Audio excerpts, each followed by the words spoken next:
Alors, bonjour à tous.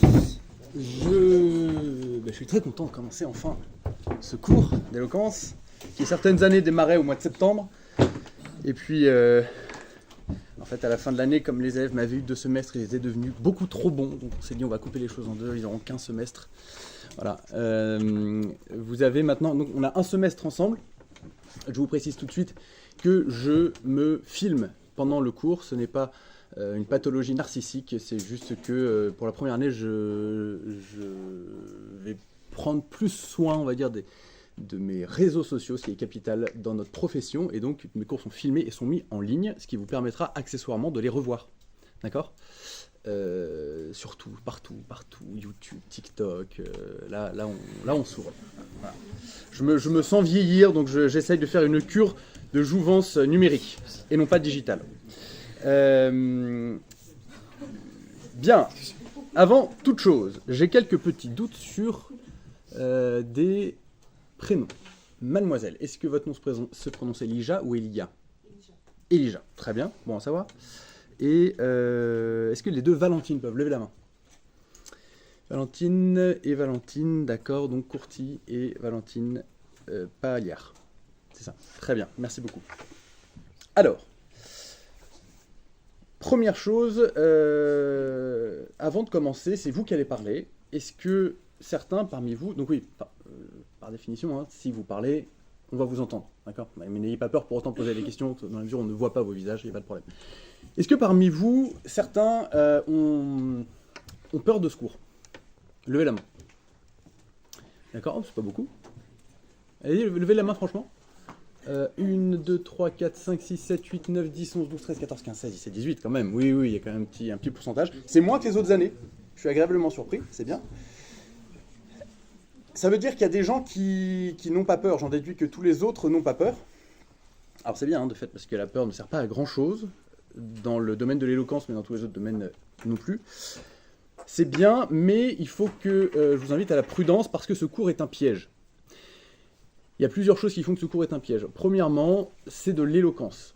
On n'est pas sur de la grosse géopolitique ou je ne sais quoi, les autres matières que vous mangez depuis le mois de septembre, et où on a un énorme apport théorique, qu'on est censé interpréter, qu'on est censé recaser selon un sujet de dissertation qui n'est pas le même que le sujet du cours, etc., etc. Voilà, donc là, vous allez voir, on a un apport théorique qui représente à peu près 40% de la masse du cours, et tout le reste, c'est de la pratique commentée.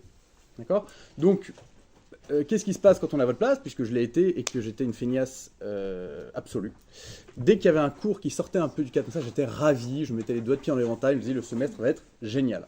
Ça, c'est le premier piège de ce cours. Le cours d'éloquence, c'est sympa. Les neurones ne sont pas stimulés de la même manière que dans les autres cours, et donc on a vraiment tendance à se reposer là-dessus. Ensuite, c'est la manière dont le cours est organisé.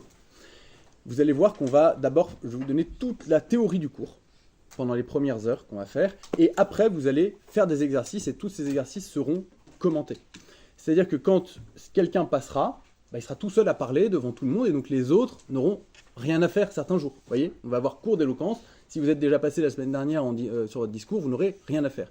Et donc, pareil, autre danger, c'est que on se laisse un petit peu aller à, on va dire, on s'avachisse un petit peu dans cette organisation, et que notamment on regarde son portable, puisque je vois que 59 portables sont dans vos poches, il n'y en a qu'un seul qui est posé ici, donc il y a un gros risque d'être tenté de regarder son téléphone. Risque face auquel j'ai une action très très simple. Quand je vois quelqu'un prendre son téléphone, si c'est votre grand-mère, je sais pas quoi, vous allez voir Monsieur Poibeau, voilà, parce que ça m'ennuie un peu, d'accord ? Donc je ne négocie jamais. Quand je vous demande de sortir de mon cours, gardez ça en tête, vraiment, je ne discute jamais. Si je vous demande de sortir, c'est qu'il faut sortir, d'accord ? Voilà. Donc, deuxième risque, c'était celui-là, c'était l'organisation du cours qui fait que vous allez avoir le sentiment d'être beaucoup en situation un peu passive. Voilà. Troisième risque du cours, c'est que le prof a l'air sympa. J'aime énormément ce cours. J'aime énormément les élèves de l'IRCOM. C'est vraiment un bol d'air frais, moi, quand je viens vous voir. J'aime beaucoup ça, parce qu'il y a une espèce justement de fraîcheur, une espèce de simplicité dans le rapport. Vous êtes tous merveilleusement éduqués, vous êtes tous gentils, donc c'est très très agréable de venir en cours. Et j'aime beaucoup, quand je fais un cours ou quand une conférence ou quoi, j'aime bien rire et j'aime bien qu'on passe un bon moment ensemble, donc j'aime bien faire rire les gens. Mais donc piège, parce que vous vous dites, ah bah ça va, il est sympa Desroches, il est cool. Et vient ensuite le moment des notes, où c'est moins sympa que ce qu'on avait prévu. Voilà, parce que je suis sympa, mais je suis très exigeant. Je suis très exigeant dans les notes parce que, en fait, je ne veux pas que vous ayez de bonnes notes, ça m'est complètement égal. Je ne veux pas que vous m'aimiez, parce que j'ai mes amis, j'ai ma femme, j'ai des enfants, voilà, tout va bien, c'est formidable. Donc, ce que je veux, c'est votre bien. Et votre bien ne passe pas nécessairement par des 17 sur 20. Voilà. Donc, il faut se méfier aussi de cette petite chose-là. Vous allez voir, on va vraiment rire. Moi, j'aime beaucoup, et vraiment, même parmi vous qui vont dire des blagues, moi je ris très facilement, vous allez voir. Mais ça n'a absolument aucun lien avec ce qui va se passer sur votre note. Voilà. Les notes, parlons-en. C'est le 5e piège de ce cours. 4e, pardon. 4e piège de ce cours, c'est que... Bonjour. C'est que dans l'éloquence, il n'y a souvent aucun lien avec les autres matières en termes de notes. C'est-à-dire qu'on repart à 0. C'est-à-dire que si vous avez eu 17 sur 20 dans toutes les matières depuis le mois de septembre, il n'est pas du tout exclu que vous mangiez des 6 en éloquence. A contrario, si vous êtes une tanche qui traîne à 7 ou 8 sur 20, il n'est pas du tout exclu que vous ayez un 15 sur 20 en éloquence. D'accord ? Ce ne sont pas les mêmes choses qui sont sollicitées, ce ne sont pas les mêmes choses qui vous demandées, ce n'est pas le même travail. Il y a des gens qui ont une sorte de déclic avec l'éloquence. Quand je leur demande de travailler telle chose, de telle manière, ils le font de manière parfaite. A contrario, il y a de très bons élèves qui sont toujours à 17, 18, mais justement qui font toujours les bons élèves dans l'éloquence, alors qu'ils ne comprennent pas qu'il y a justement une petite différence, un pas de côté à faire, si vous voulez. Et donc, il y a des gens à 17 qui se retrouvent à 13 et qui nous font une syncope.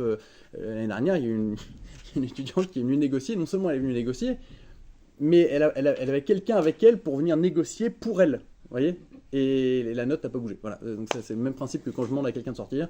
Je suis le souverain absolu des notes. Hein, je ne tire absolument aucune gloire ou plaisir de domination. C'est pas ça. C'est juste que je ne vais pas commencer à discuter. Faites-moi confiance sur la note que je vous donne. C'est-à-dire que la note que je vous donne, ce n'est pas... je ne pense pas à la matière, à votre moyenne, je sais pas quoi. Moi, je pense à votre note reflète la qualité de votre discours si on était devant un public autre. D'accord ? C'est très important. Je ne vous note pas comme orateur de la promo ici. Parce qu'il y a des fois où vous faites un discours et comme les gens vous connaissent depuis le mois de septembre, vous commencez à avoir des amis, les groupes se font, etc. Il y en a qui sont popus, comme on dit, comme on disait en tout cas à mon époque. Il y a des popus, il y a des pas popus, et donc parfois il y a quelqu'un de très populaire qui arrive, très drôle, qui fait toujours rire tout le monde, qui raconte des trucs, tout le monde est mort de rire, et qui prend un 9. Et là, le monde s'effondre, parce que les gens ne comprennent pas, ils disent, mais on a adoré, c'était super. Bah oui, peut-être dans votre promo, mais moi je ne fais pas partie de votre promo. Moi je suis un membre extérieur du public, vous voyez. Je suis la personne que vous aurez face à qui vous parlerez quand vous serez dans votre métier. Et donc, moi, je vous note en tant que ça. Je ne vous note pas en tant que membre de votre promo. Voilà. Ça, c'est important aussi parce que la manière dont je vous note n'a absolument aucun lien avec ce que je pense de vous. Voilà. Donc, moi, j'étais le premier à le faire. Vous allez être tenté de dire, ah, mais Desroches, il ne peut pas me saquer, c'est pour ça qu'il m'a mis 4. Non. Desroches, il met à la bonne, il va me mettre 18. Non. Il y a des élèves vraiment, mais pour lesquels je n'avais aucune sympathie depuis les années que je travaille ici, et avec lesquels je n'ai gardé aucun contact, qui ont eu des 19,5. Et il y en a d'autres que j'aime beaucoup, de qui j'ai gardé un bon souvenir, dont je me rappelle parfaitement du prénom, ce qui est, pour une personne handicapée sur le sujet comme moi, c'est beaucoup. Et qui ont eu des 4 ou des 6, parce que en fait, ça m'est égal, si je mets ça de côté. Ce qui me compte, c'est êtes-vous bon ou n'êtes-vous pas bon. Et mon but, c'est qu'aujourd'hui, si vous êtes mauvais, vous soyez bon au mois de mai. Voilà. C'est ma seule préoccupation. Donc je suis, vous allez voir, je suis un petit peu exigeant. Je suis même, d'après ce que disent les anciens élèves, très exigeant. Donc, mais parce que aussi on est dans une société où l'exigence est mal vue. On est dans une société un peu de l'avachissement, vous voyez, c'est-à-dire, bah oui, mon bichon, c'est très très bien ce que tu as fait pendant ton bac, tu vas avoir 18 de moyenne. Bah oui, mais en réalité, moi, si ça vaut 12, bah, vous aurez 12 et vous n'aurez pas 18, quoi. Voilà. Mais vraiment, ça n'a aucun lien avec. N'hésitez pas, si vous ne comprenez pas, d'ailleurs, on en rediscute. Si vous ne comprenez pas une évaluation ou autre, on en rediscute. Comment se passe ce semestre, comment se passeront les évaluations. Vous allez avoir, je vous le disais, pour les premières séances du mois de janvier, et peut-être qu'on débordera sur février, vous allez avoir tout le cours que je vais vous donner. Donc là, ce sera important de prendre des notes. Vous allez être assez étonné de voir qu'on va dire des choses qui tombent sous le sens. On va dire des choses évidentes. Mais vous allez voir au moment de les mettre en pratique que ce n'est pas si évident que ça. Voilà, c'est le principe de l'éloquence. Moi, mon métier, c'est de passer mon temps à dire à des gens des choses évidentes et voir les gens tomber des nues. Dire, ah ouais, mais c'est tout, c'est bon, c'est simple. Et en fait, quand on le fait, c'est beaucoup plus difficile que ça. Il y a donc cette première partie de théorie. Et après, on commencera la pratique commentée. La pratique commentée, c'est chacun qui aura 2 passages devant tout le monde. D'accord ? Le premier passage, tous les passages durent 3 minutes maximum. Le premier passage, vous parlez de ce que vous voulez. Vous parlez de votre grand-mère, vous parlez de ski, vous parlez de la fabrication des yaourts bulgares. Ça m'est complètement égal. Vous êtes totalement libre là-dessus. Attention, quand je dis ça, c'est piégeux parce qu'on a tendance à dire, bon, bah, j'ai le temps, je le ferai la veille. Vous allez vous planter si vous faites ça. Dans la plupart des cas, vous vous planterez.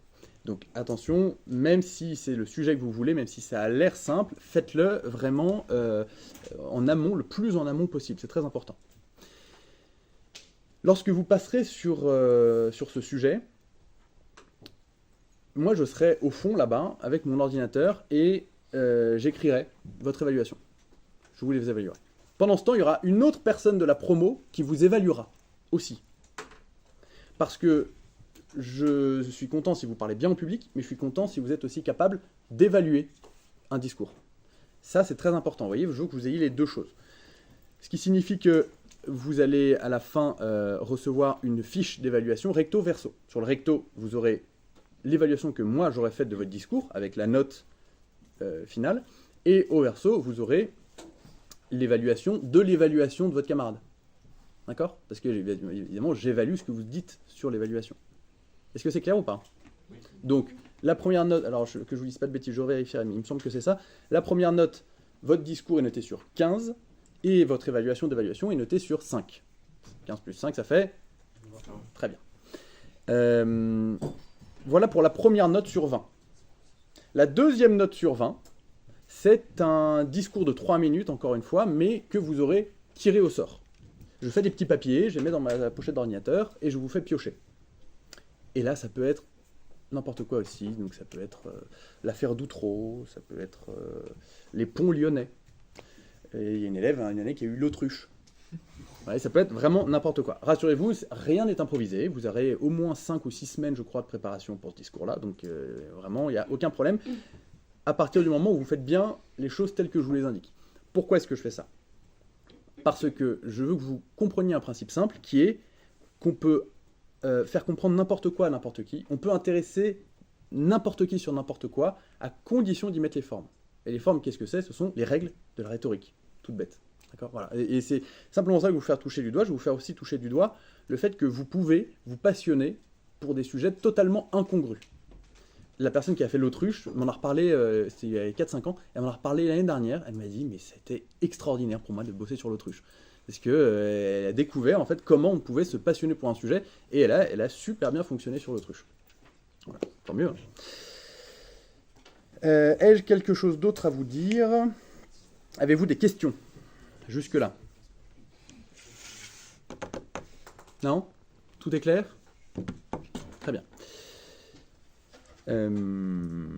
Donc on va commencer. Oui, si, une petite chose importante à vous préciser. J'attends de façon tout à fait imminente, c'est-à-dire maintenant, pour dans 12 jours, mon 3e enfant. Ce qui fait que...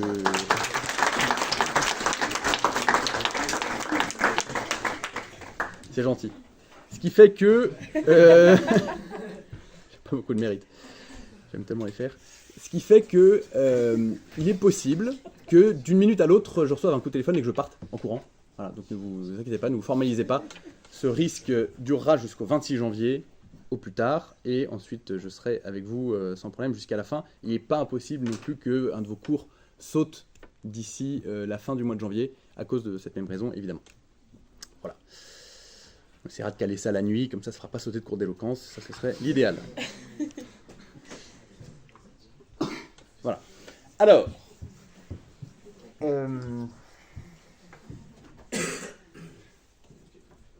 pourquoi... Ah oui, voilà, ça c'est important qu'il faut que je vous le dise aussi. Pourquoi ce cours est important? Ce cours n'est absolument pas important pour votre moyenne. Très honnêtement, je ne me rappelle plus quel est le ratio, mais vous pouvez vous moquer totalement de la note que vous aurez en éloquence du point de vue de la moyenne. Ça doit être coef 1, non? C'est vraiment ridicule. Mais c'est normal, hein, on n'est pas dans une école de théâtre. Donc c'est normal que ce ne soit pas, ce soit pas un coef 16. Donc ce n'est pas pour votre note que ce cours est important, encore que il peut y avoir des surprises. C'est-à-dire que j'ai eu des années des élèves qui ont pris cet exercice totalement par-dessus la jambe. Vous voyez, je suis sûr qu'il y en a chaque année dans cette promo. En général, ils sont là, tout au fond, dans ce coin-là. C'est les types, souvent des garçons, mais il y a aussi des filles, les mecs assez cool, assez bavards, ouais, je m'en fous un peu, je suis grande gueule, machin, et je sais pas pourquoi, genre c'est pas contre vous, hein, mais je ne sais pas pourquoi, ça fait 6 ans que c'est à cet endroit-là. Voilà. Et alors, je sais pas si ça correspond à vous, Adrien, on verra. Et donc, en général, les gens qui sont là-bas, mais il y en a d'autres aussi, prennent l'exercice de manière très légère et se disent, ça va, j'y vais, c'est la phrase magique, j'y vais au talent. Et en général, les gens qui vont au talent, ça ne fonctionne pas. Et c'est la raison pour laquelle je vous suggère de travailler, parce que il m'est arrivé qu'un élève rate sa mention à cause de l'éloquence. Un élève avait pris l'exercice par-dessus la jambe. Il s'est mangé un 7 sur 20. Et en entretien, j'étais cruel à l'époque, hein, j'étais responsable d'année, j'étais à la place de M. Poibeau. Et j'ai pris le truc avec lui, et je lui ai dit, regardez, on va calculer si vous aviez eu 13 en éloquence, ce qui n'est pas incroyable. Hein. Et s'il avait eu 13 en éloquence, il aurait eu sa mention bien. Vous voyez, et donc là, l'éloquence lui a fait rater sa mention. Donc, ça n'est pas très important dans le cadre des notes et des moyennes, mais faites attention quand même, parce que ça s'en ressent si vraiment vous ne bossez pas le truc. Si vous ne travaillez pas l'exercice, faites attention, parce que plus que dans n'importe quelle autre matière, ça se voit.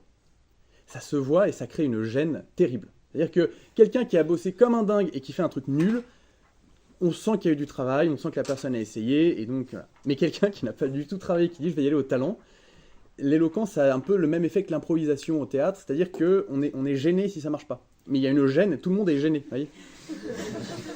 Et donc s'il vous plaît, ne nous gênez pas, sachant que ça dure 3 minutes, vous êtes 60, ça fait 180 minutes de perdu si jamais vous ne travaillez pas votre discours et que vous faites un mauvais discours. 183, parce que je suis là.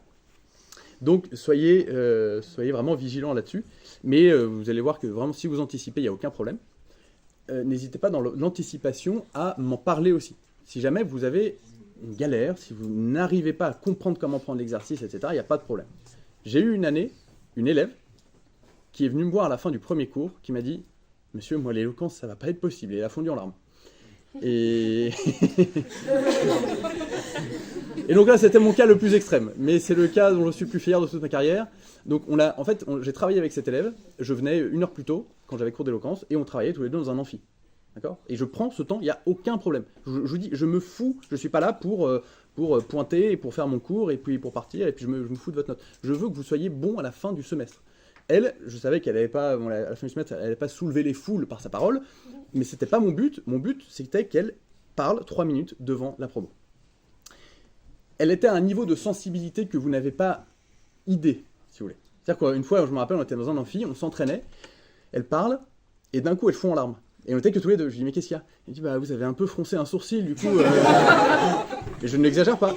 Elle a tellement pleuré qu'elle m'a demandé de sortir. Elle est sortie 5 minutes pour se remettre du fait que j'avais fait ça.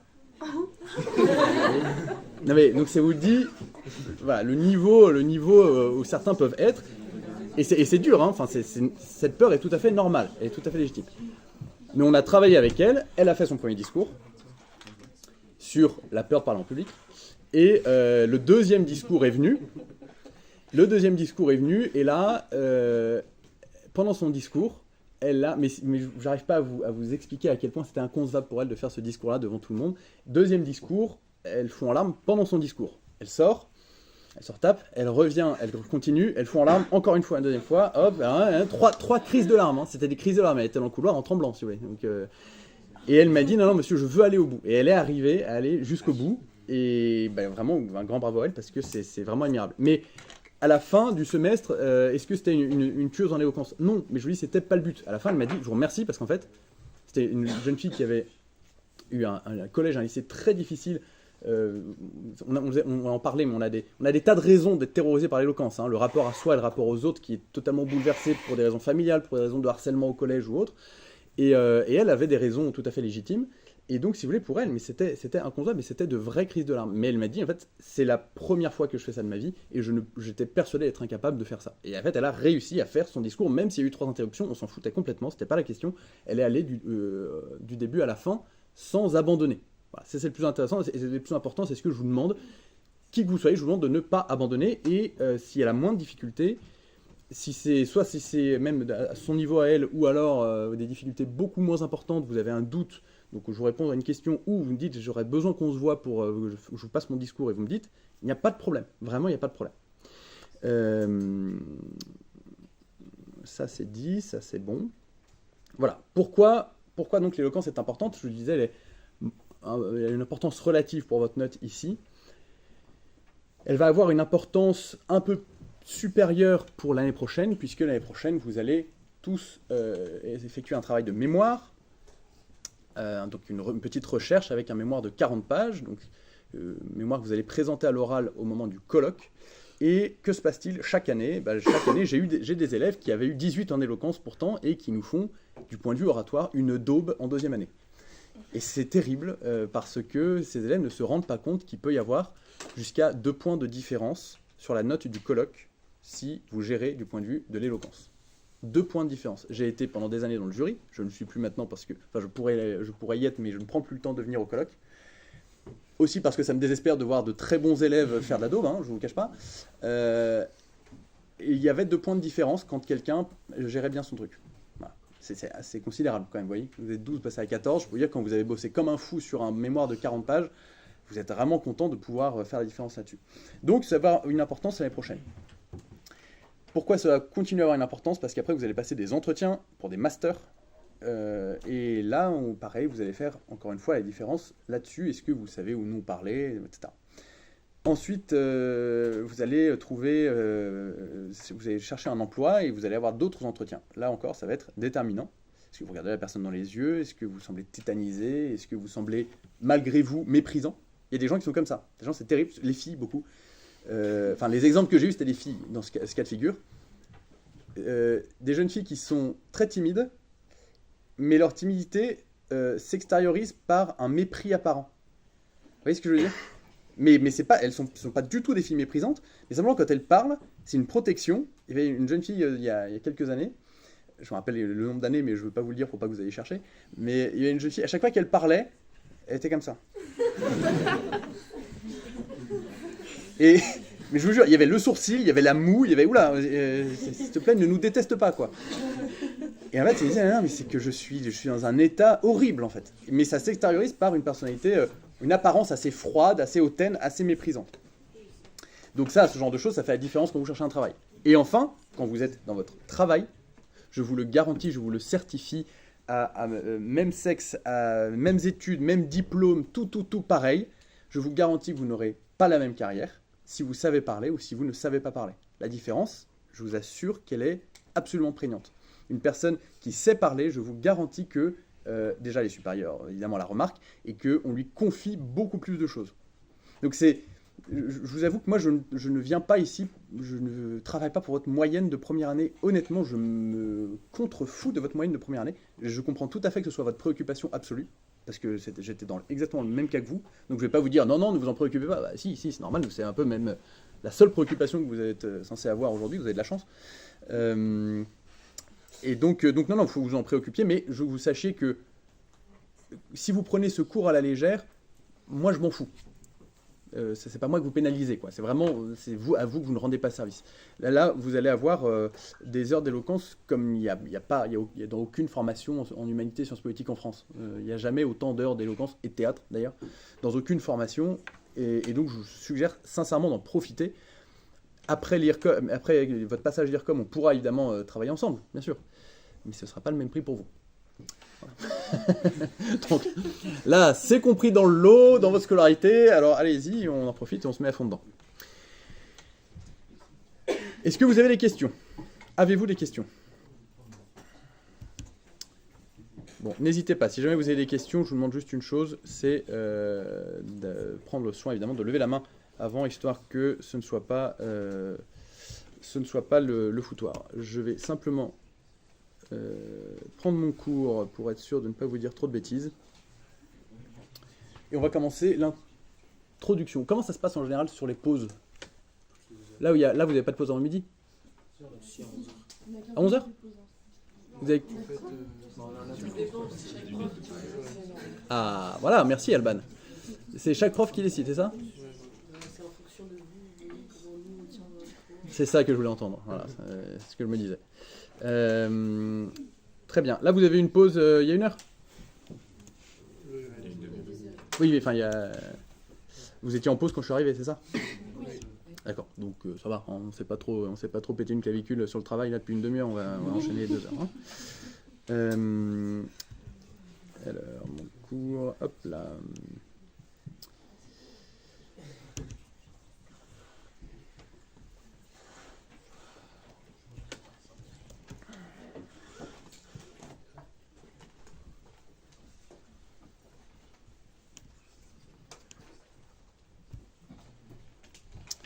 Ah, je suis désolé, l'installation a pris un peu de temps parce que la SNCF m'ayant fait le plaisir d'avoir 20 minutes de retard ce matin, j'ai dû précipitamment aller prendre ma voiture et donc j'ai pas pu me préparer comme j'aurais voulu. Voilà. Donc on va commencer par une petite introduction. J'essaye, dans la mesure du possible, vous allez voir, de faire un plan qui soit le plus simple et le plus clair possible. Si vous le voulez, je vous le donnerai, ça ne me pose aucun problème. Pour même bien vous donner mon cours aussi, si ça vous amuse.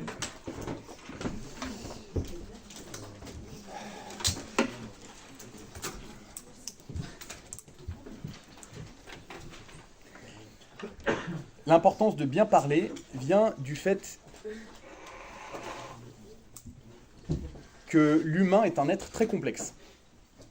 Vous voyez ?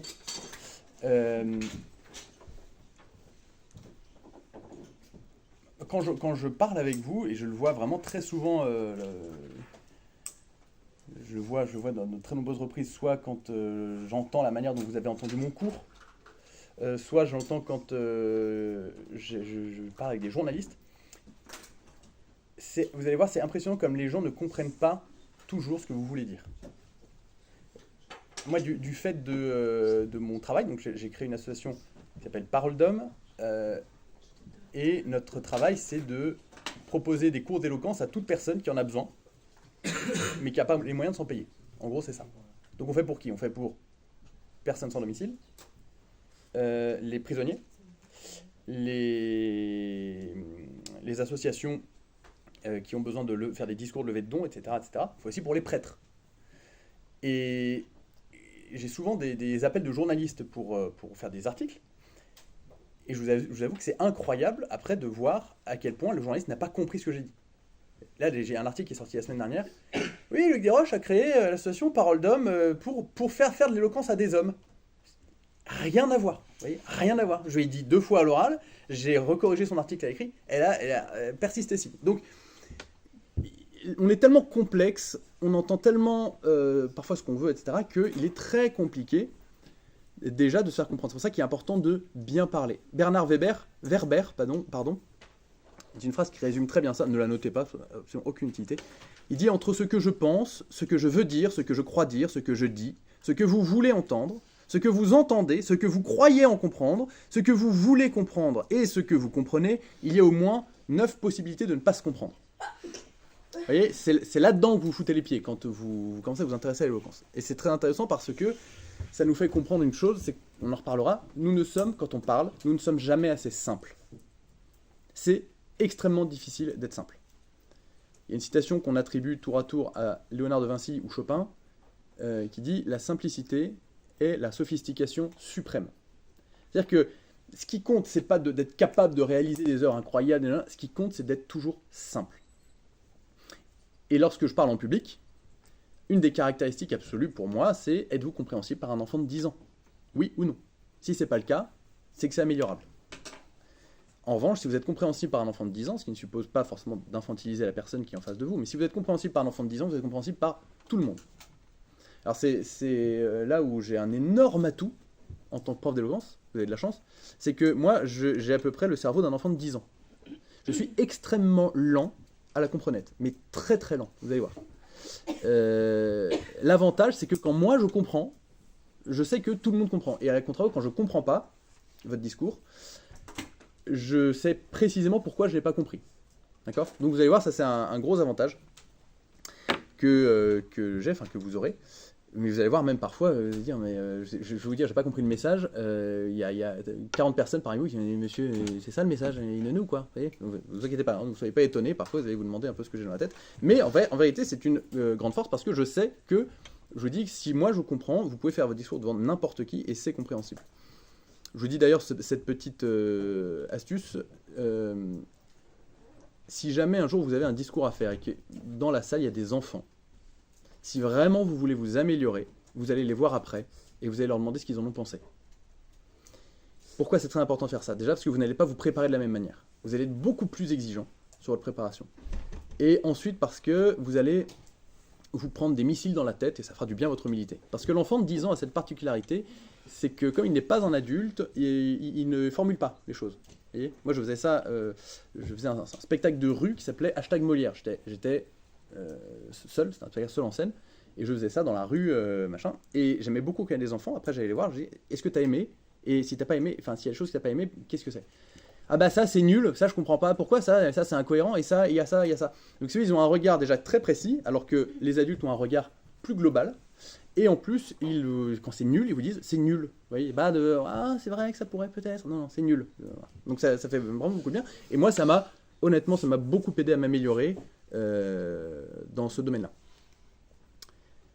Vous allez voir, je fais énormément de digressions pendant le cours. C'est normal, hein, pas de problème. Une digression, c'est quand je parle d'un sujet et qu'il y a une autre idée qui me vient et que je pars sur cette autre idée, puis je reviens sur mon sujet. Voilà. J'essaie de me discipliner, mais c'est très difficile. Donc voilà, l'importance de la simplicité, parce que nous sommes des personnes complexes.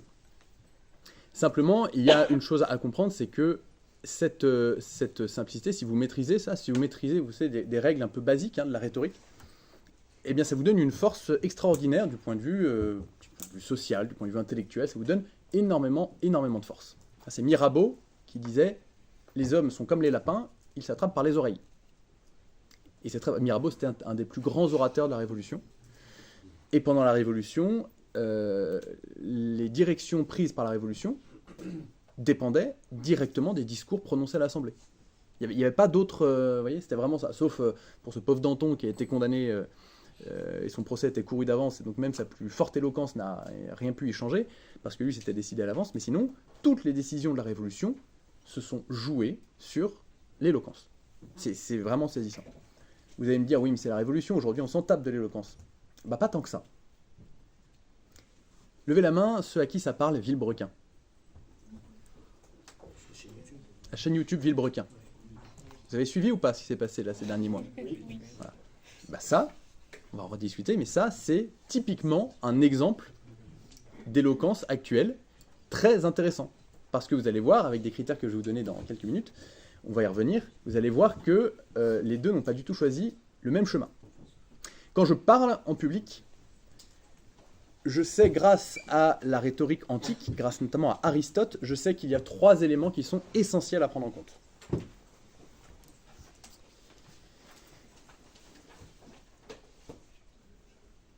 Ces 3 éléments, ce sont 3 mots que je vais vous donner en grec. Évidemment, comme vous parlez tous couramment, vous allez me les traduire sur le champ. Le premier mot, le premier pilier essentiel d'après Aristote de la rhétorique, c'est le logos. Comment peut-on traduire le logos ? L'esprit. Oui, mais plus simple, plus concret. La pensée. Oui. On pense tous, en fait. On a tous besoin de la pensée. Même le pire des discours est basé sur la pensée. La raison. Oui, exactement. La raison. Et si on veut même être encore... Oui, plus simple. Non, c'est pas le discours. Moi, je vous traduis ça par le bon sens. Parce que La raison, ça veut un petit peu tout et rien dire. Le bon sens. Il est absolument essentiel quand je parle que les choses que je dis soient de bon sens. Voilà. C'est pas dingue, hein, comme... c'est-à-dire que mon propos doit être composé d'un début, d'un milieu et d'une fin. Ça, c'est la poétique d'Aristote. C'est-à-dire que les mots doivent être intelligibles. C'est-à-dire que mon raisonnement doit être cohérent. Et c'est-à-dire que, surtout, ma pensée doit contenir, effectivement, un raisonnement et donc un message. D'accord ? Oui. Oui, allez-y. Si je parle sans message, ça veut dire que je parle pour ne rien dire. Donc le logos, la base du logos, c'est qu'il me faut un message. Et là, je vois certains d'entre vous qui me regardent avec des yeux vitreux de serpents morts, à me dire, mais oui, il est nounou, quoi. Voilà, vous voyez, puis typiquement, c'est le premier exemple de choses qui paraît évidentes et qui ne l'est pas du tout. Moi, j'ai écouté, donc j'ai ma petite obsession depuis quelques années, c'est les homélies des prêtres le dimanche. Voilà, je suis catholique, je vais à la messe le dimanche, et avec mon associé Alban, on était étonnés du fait qu'on s'embêtait systématiquement quand venait le moment de l'homélie. Donc l'homélie, je ne sais pas s'il y en a qui ne connaissent pas, mais le prêtre parle pendant 8 minutes dans l'idéal, 20 dans les pires moments, il parle de l'évangile, il donne une interprétation, et qui est censé nous servir, nous être utile. Et donc, moi, ça fait 2 ans, par exemple, que je rentre dans un tableau Excel toutes les homélies que j'entends. J'ai 17 critères oratoires, et depuis, j'ai mes petits graphiques, enfin, voilà. Et je suis libre le mercredi soir, si vous voulez m'inviter à dîner, il n'y a aucun problème. Mais je sais précisément quel est le problème en fait, de l'homélie en France. Ça, c'est très intéressant. Et le problème majeur, c'est que la plupart des prêtres n'ont pas de message. Mais c'est fou, c'est-à-dire qu'une fois je suis arrivé à la fin de la messe, je suis sur le parvis, et je dis au père, c'était quoi votre message ? Ah oui, ça c'est sûr, c'est une question difficile. Ah non, le message c'est super simple, c'est qu'est-ce que tu as à nous dire en fait. Mais c'est fou, quelqu'un qui parle sans message, c'est-à-dire vous pourriez l'interrompre pendant qu'il parle, pour lui dire qu'est-ce que tu es en train de dire ? Je sais pas, je parle quoi. Mais en fait c'est aberrant, pas que pour les prêtres, hein, ce coup du message. Dans n'importe quelle entreprise où vous avez un patron qui fait un discours et tout, il n'y a jamais de message. Les gens ne savent pas pourquoi ils parlent. C'est terrifiant. Enfin, c'est pour ça que la valeur de la parole a énormément perdu. C'est pareil dans le monde politique. Pourquoi la parole politique n'a plus aucune valeur ? Parce que d'abord et avant tout, ils n'ont rien à dire. Rien. Ils sont là pour faire de la maintenance. On serre un peu les boulons, voilà, on essaye que ça tienne le plus longtemps possible. Machin, voyez. Et donc, cet aspect du message, vous allez voir, je vais être insupportable avec ça. On va voir en détail ce qu'est le message plus tard dans le cours, mais en tout cas, il est essentiel d'avoir ce message clair.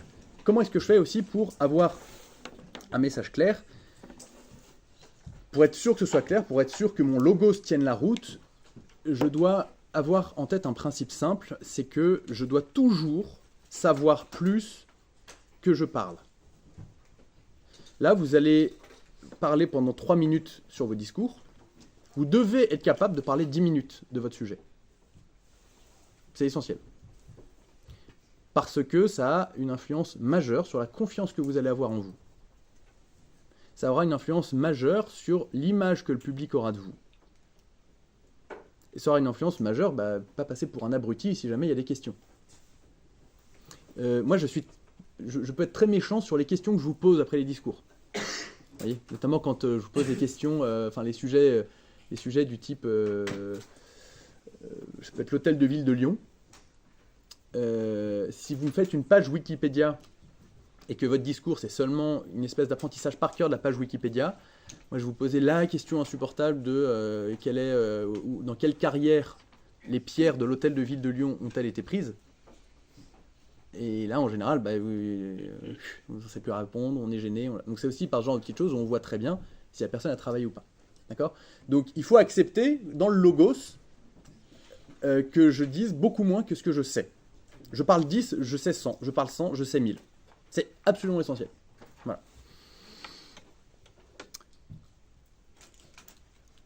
Deuxième chose qui est essentielle, c'est l'éthos. Vous avez déjà vu ce mot ou pas ? Le logos, c'est un mal que vous avez déjà entendu parler. Levez la main, ceux qui ont déjà entendu parler du logos. Ok, ethos. Ouais, hein.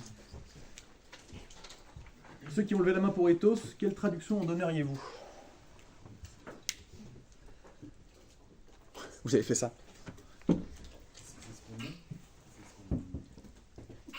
Non, c'est pas ce qu'on est. C'est ce qu'on montre, ça c'est déjà plus exact, oui. La légitimité. Oui, je dirais même, pour être plus précis, la crédibilité. Parce que quelqu'un peut être légitime, mais absolument pas crédible. Vous voyez? Emmanuel Macron. Oui. Voilà, exactement, merci beaucoup. Ça, c'est l'autre formulation. L'éthos, ce sont deux choses. C'est l'image que l'orateur renvoie de lui-même. En un mot, la crédibilité. On sort souvent avec Alban cet exemple de... est-ce que c'était Mariani, ce ministre de Chirac, qui était ministre des personnes handicapées, je ne me rappelle plus le terme exact, ministre de la Santé, et qui faisait un discours pour une assemblée, il parlait pour les personnes handicapées. Donc la politique handicap du gouvernement, blablabla. Le seul problème, c'est qu'à aucun moment il a regardé à sa gauche. Or, à sa gauche, c'était là où étaient assises toutes les personnes PMR, personnes à mobilité réduite. D'accord ? Tous les handicapés étaient à sa gauche. Il parlait des handicapés, il parlait de ce qu'il voulait faire pour les handicapés, mais il ne les regardait pas. Et ça a été un carnage pour son image. Vous voyez ?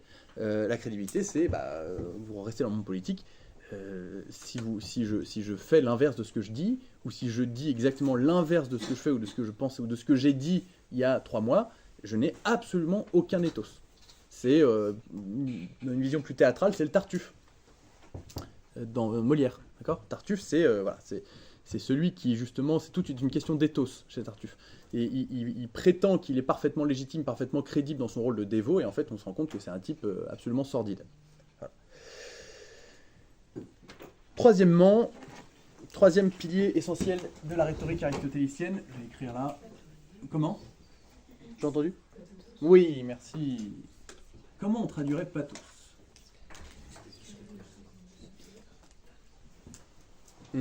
Thomas ?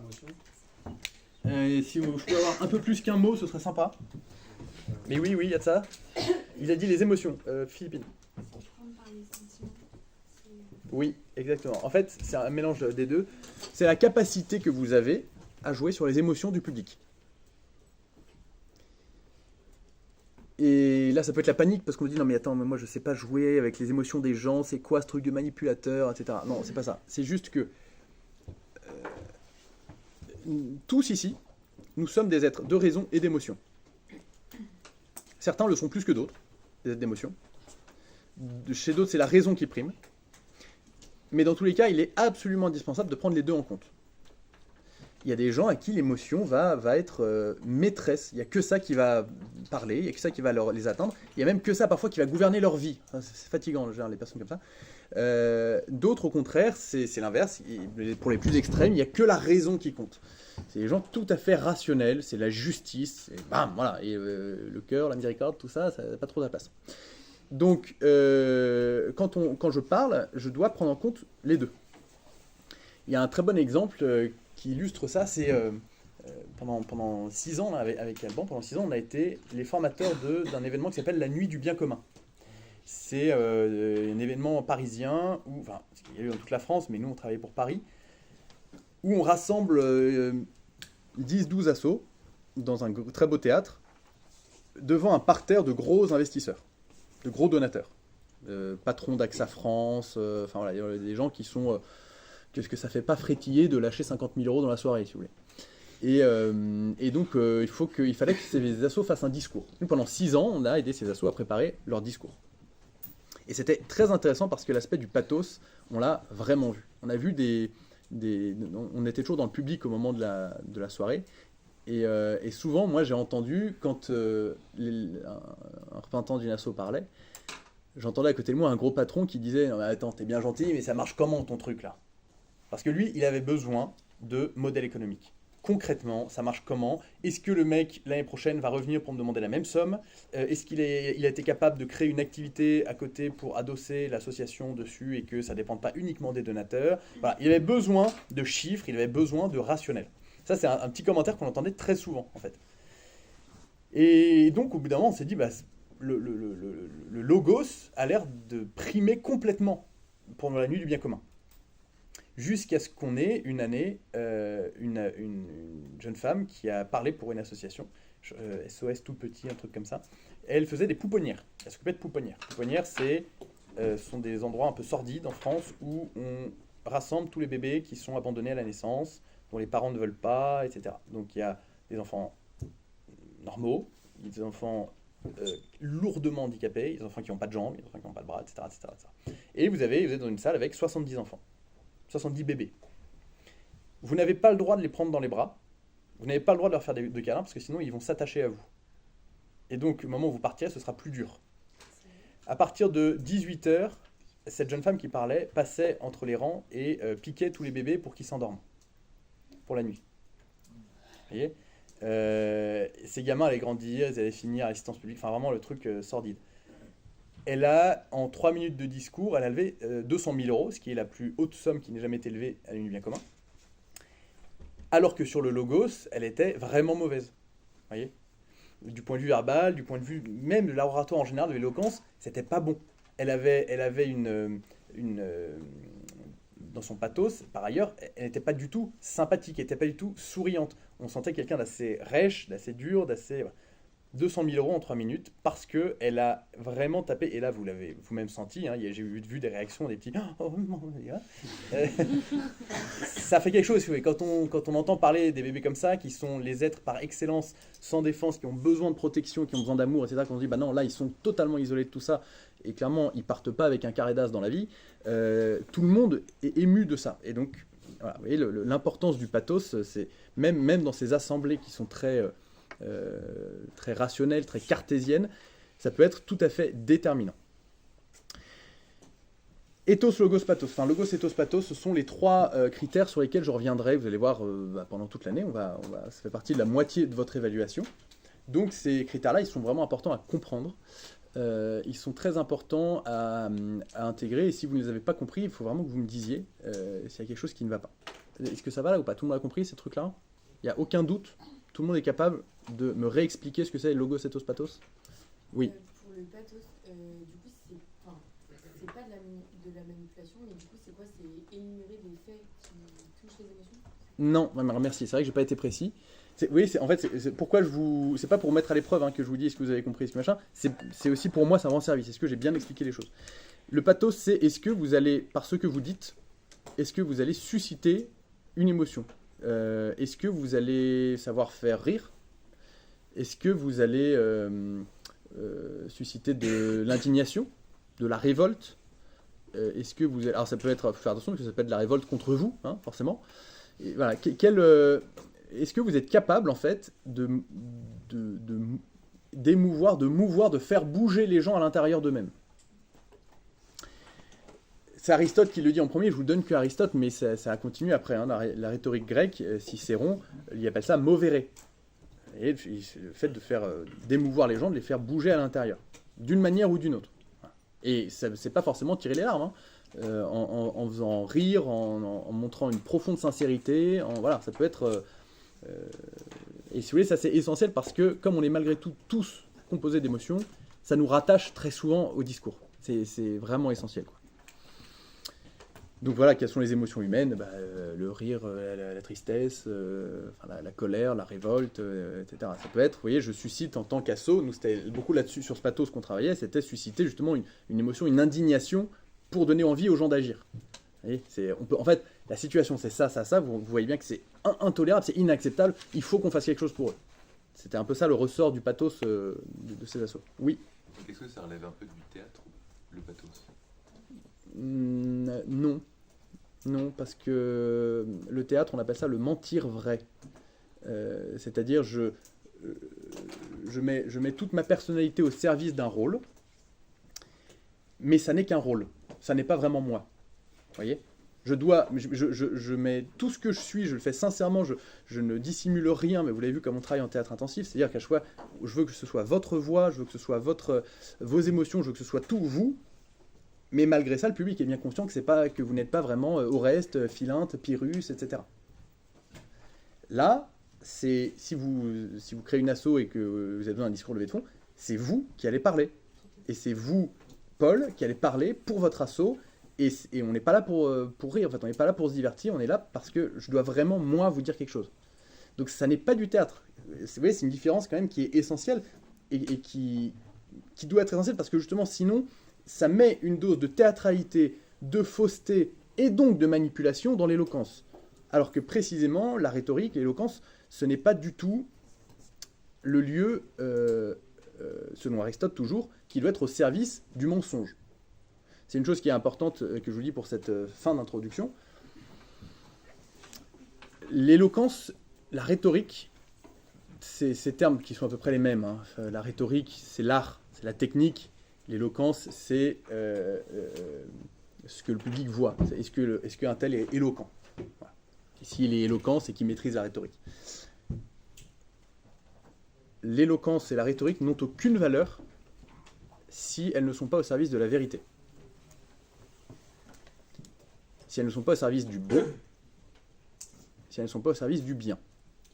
C'est pas moi qui le dis, c'est Aristote. On peut considérer le contraire. Avant Aristote, il y a des gens qui ont inventé ce qu'on appelait la sophistique. Ce sont des philosophes pré-socratiques qui ont existé avant Socrate. Et la sophistique, ça consiste en quoi?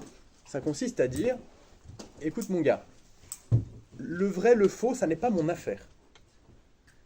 Moi, ce qui m'intéresse, c'est de te parler du vraisemblable. Vous voyez la différence? Vrai, faux, on s'en fout. Ce qui compte, c'est le vraisemblable. Que ma manière de te dire les choses te paraisse vraisemblable. Mais après, que je te dise l'opposé de la vérité, ça n'est pas mon affaire. Pourquoi? Parce que, pour moi, blanc et noir, c'est pareil.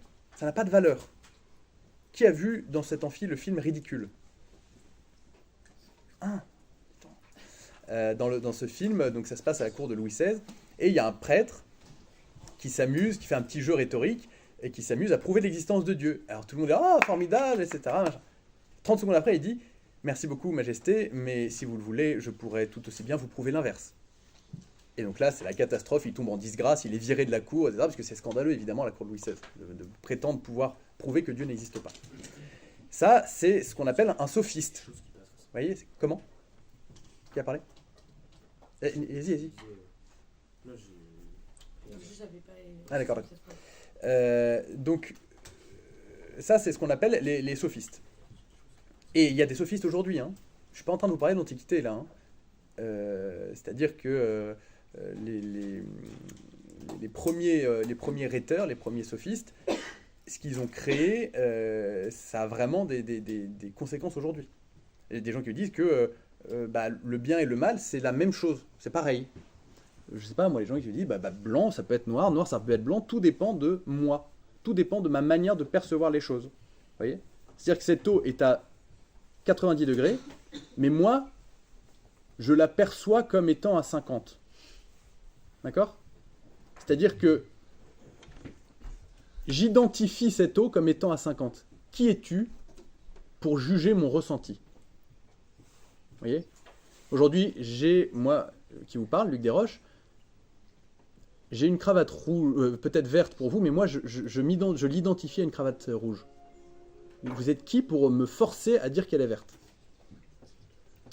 Et c'est quelques mois que j'ai des petits doutes sur mon identité. Moi, je sens que je ne suis pas un homme. Qui êtes-vous pour prétendre que je le suis? Dans ce que je suis en train de vous dire, il n'y a aucun jugement de valeur. Je suis juste en train de vous signaler que la sophistique existe encore aujourd'hui. Et que tous ces ressorts qu'on entend dans les médias, etc., ça date de l'Antiquité, ça date pas d'hier.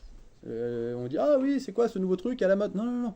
Ça date de 2500 ans. Ça fait 2500 ans que l'homme essaye de prétendre que la vérité n'a pas une valeur supérieure sur le mensonge. Voilà. Moi, ici, ce que je vous propose, et le sens de ce cours et le sens de mon boulot, c'est de faire de la rhétorique aristotélicienne, point. Voilà. Donc, je vous encourage vraiment, dans vos discours, dans vos exercices que vous avez préparés, à vous mettre toujours au service de la vérité, parce que, entre autres, la vérité vous rendra libre. Voilà pour cette petite introduction. Comment va se structurer ce cours?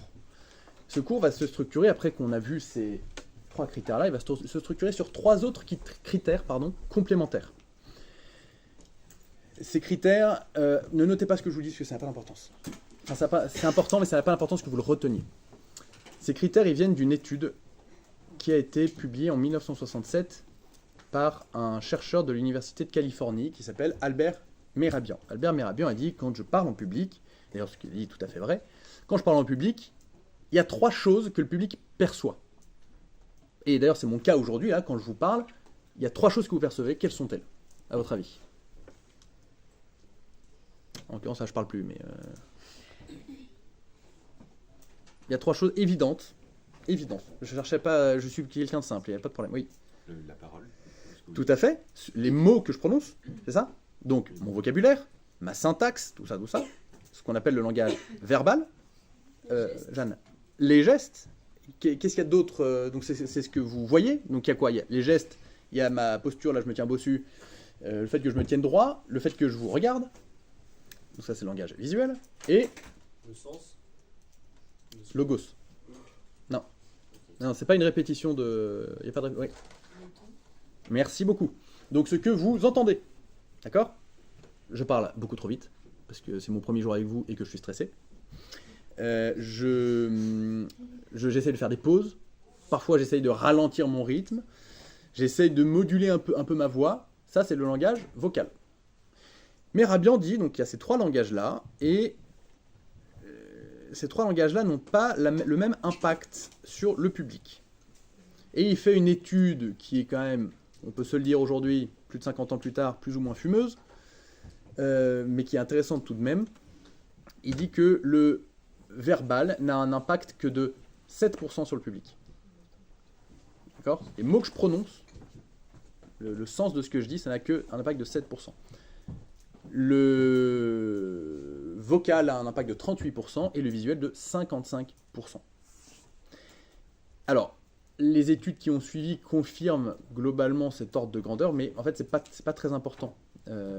Parce que ces ordres de grandeur ont induit en erreur beaucoup de gens, et notamment ont induit en erreur toute une série de publicitaires, toute une série de politiques qui se sont mis à parler, mais sans du tout se préoccuper du verbal.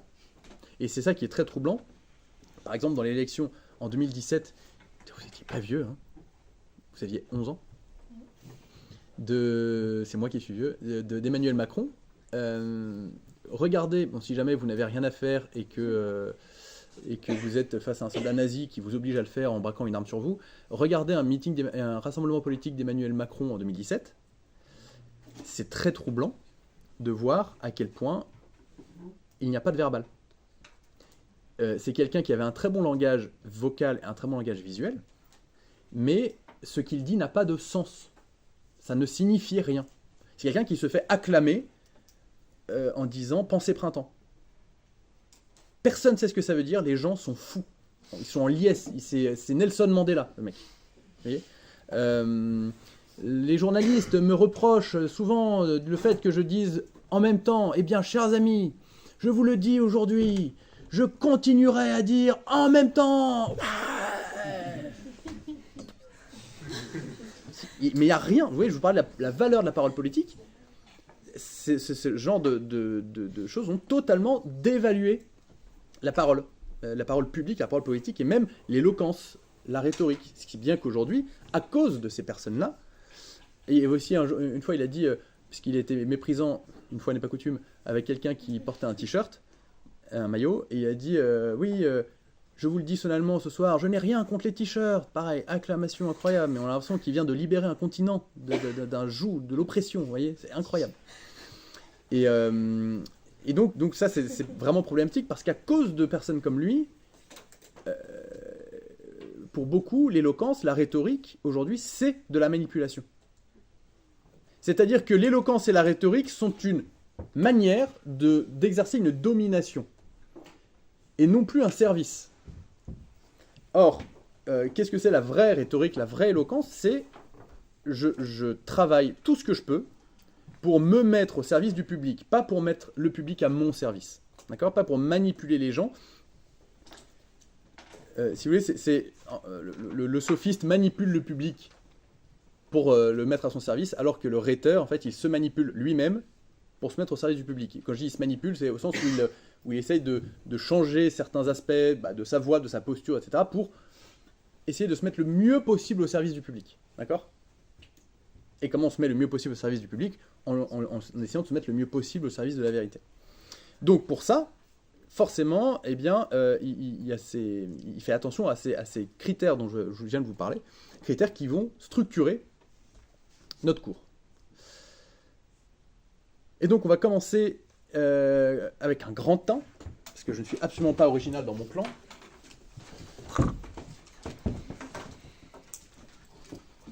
Avec le langage, à votre avis ? Vous êtes sûr ? Langage verbal. Pourquoi je commence par ça ? Pourquoi je commence par le langage verbal ? Parce que justement, le piège des fameux chiffres 7, 38, 55, c'est de se dire, les gars, puisque le verbal ne compte que pour 7%, je ne vais pas travailler le verbal, et je vais passer directement à la suite. En réalité, le verbal, c'est la première marche indispensable, et même si elle n'a un impact sur le public qui semble qu'assez restreint, si on ne commence pas par ça, on ne peut pas réussir les deux autres langages. Parce que si je ne sais pas ce que je veux dire, je vais nécessairement me mettre à bégayer. Si je ne suis pas sûr de ce que je veux dire, je vais nécessairement me toucher le front, me toucher la jugulaire, me toucher la nuque, me tenir un peu plus sur un pied, un peu plus sur l'autre, être gêné, etc., etc. Donc je ne peux pas gérer mon langage visuel. Le langage verbal, c'est ce sur quoi vous devez passer le plus de temps. C'est long, c'est fastidieux, c'est compliqué, et c'est vraiment là-dessus qu'il faut être... Mon exigence, en fait, moi, elle porte principalement là-dessus, parce que je vous dis, si vous avez le verbal, vous avez le reste. Donc, ayez le verbal, et le reste ira vraiment tout seul, même dans la préparation, vous allez le voir. Vous allez être beaucoup plus rapide si vous êtes certain de ce que vous voulez dire. Si vous êtes passionné par ce que vous voulez dire, ce sera beaucoup plus rapide de s'entraîner sur le non-verbal.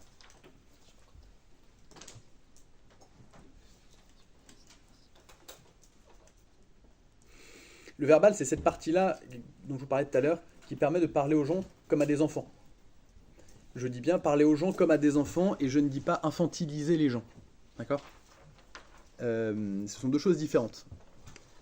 Si je parle aux gens comme à des enfants, je sais que j'aurai tout le monde. Si je les infantilise, ça se sent absolument tout de suite.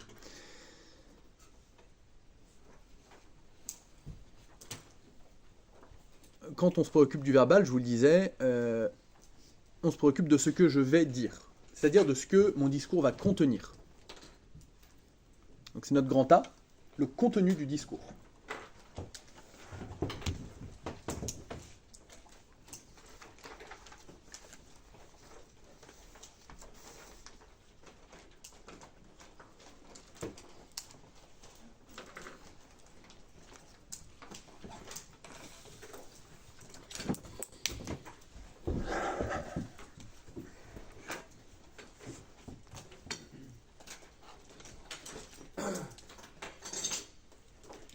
Et dans ce contenu de discours, oui, Gabriel.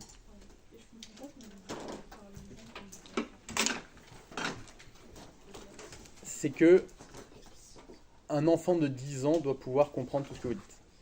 Depuis que je commençais à vous parler là à 10 heures, on aurait pu mettre un enfant de 10 ans dans l'amphi. Ça c'est pertinent. Comment ?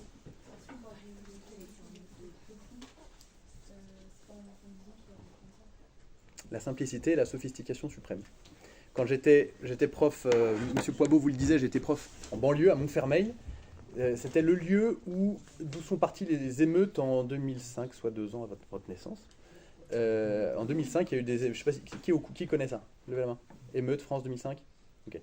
Il y a eu des émeutes en France en 2005 qui sont parties du fait que...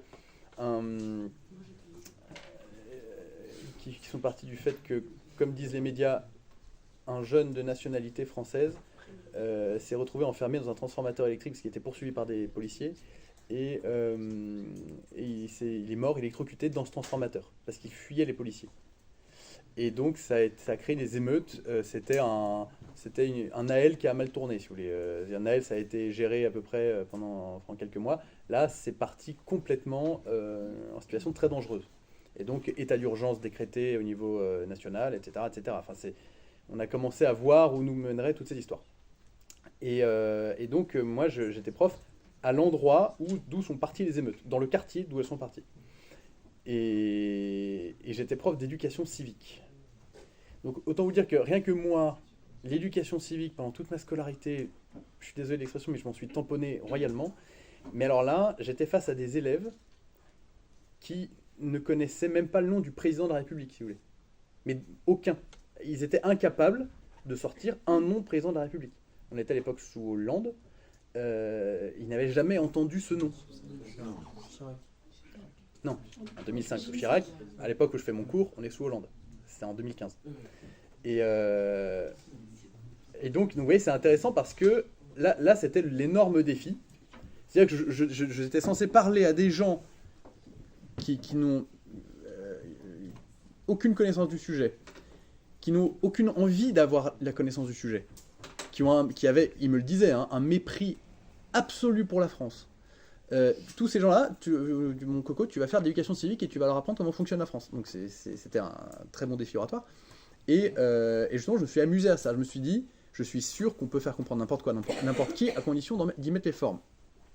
Donc on a un peu travaillé ensemble. Et à la fin du semestre, vous voyez, je leur ai fait... Je les ai interrogés à la fin du trimestre, parce que c'était au collège, je les ai interrogés dans une interro sur les DGF, les dotations globales de fonctionnement. C'est-à-dire l'État donne, chaque année, dans le budget des mairies, donne de l'argent. Autant vous dire que DGF, rien que vous, j'aurais du mal à vous y intéresser, mais en 4e à Montfermeil, c'était vraiment chaud. Et en fait, c'est quelque chose moi, que j'ai appris en licence 3 de droit public, mais j'ai expérimenté le fait qu'on pouvait l'apprendre à eux si on y mettait les formes. Et donc, il fallait commencer par leur expliquer ce que c'était que le budget d'une mairie. Comment on explique ce que c'est le budget d'une mairie? Alors, la France a 36 000 communes. Oui, là, vous êtes mort si vous commencez comme ça. J'aurais dit, est-ce que quelqu'un peut m'expliquer les règles des reines du shopping? Et donc, monsieur, en fait, il y a un budget. Donc, je me suis dit, super, ils savent ce que c'est qu'un budget. Et donc, en fait, vous voyez, c'est se préoccuper. Je n'ai jamais regardé un épisode des règles du shopping de ma vie, je vous le jure. Je connaissais le principe.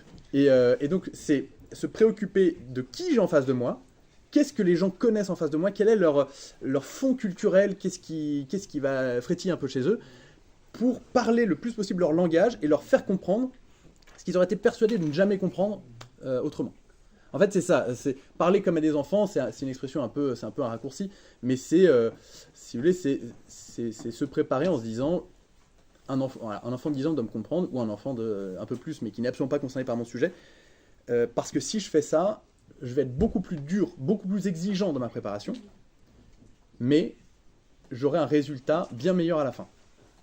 Si je commence mon truc en parlant qu'à des initiés, alors évidemment, si vous êtes à une conférence internationale de physique quantique, j'en sais rien, c'est pas forcément pareil, évidemment, mais dans la majorité des cas, c'était pas le cas. Dans la majorité des cas, même un grand patron, j'ai un exemple de KPMG où le patron de KPMG France parlait à ses équipes, mais il y avait, je sais plus, il y avait 5, 6, 700 personnes devant lui. C'était affligeant d'incompréhension, en fait. On ne comprenait rien. C'était affreux, quoi. Et parce que il parlait, si vous voulez, sur son discours, il aurait été bien. Non, il n'aurait pas été bien. Non, mais en fait, c'est un discours qui était un peu du vent. Il s'était pas vraiment préoccupé de savoir ce qu'il allait dire, s'il avait quelque chose à leur dire, etc. Donc, ça n'a aucun intérêt. Vraiment, autant ne pas parler. Je vous assure, il y a vraiment beaucoup de gens, je pense qu'ils seraient plus au service du bien et de la vérité s'ils se taisaient plutôt qu'un discours. Quand vous ne savez pas quoi dire, il faut se taire. Bref. Contenu du discours. Qu'est-ce que je vous ai dit? Le sujet sur lequel je vais être insupportable avec vous, sur le contenu du discours. Première chose à faire.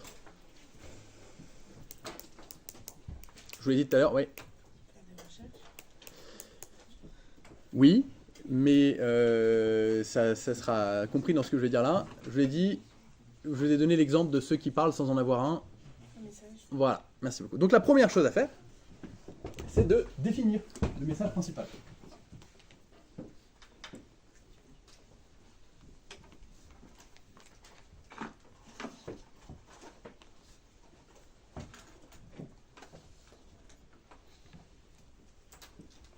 Peut-être pas mentionné dans les abréviations. J'espère que vous avez un bon système d'abréviation dans vos cours parce que. Définir le message principal.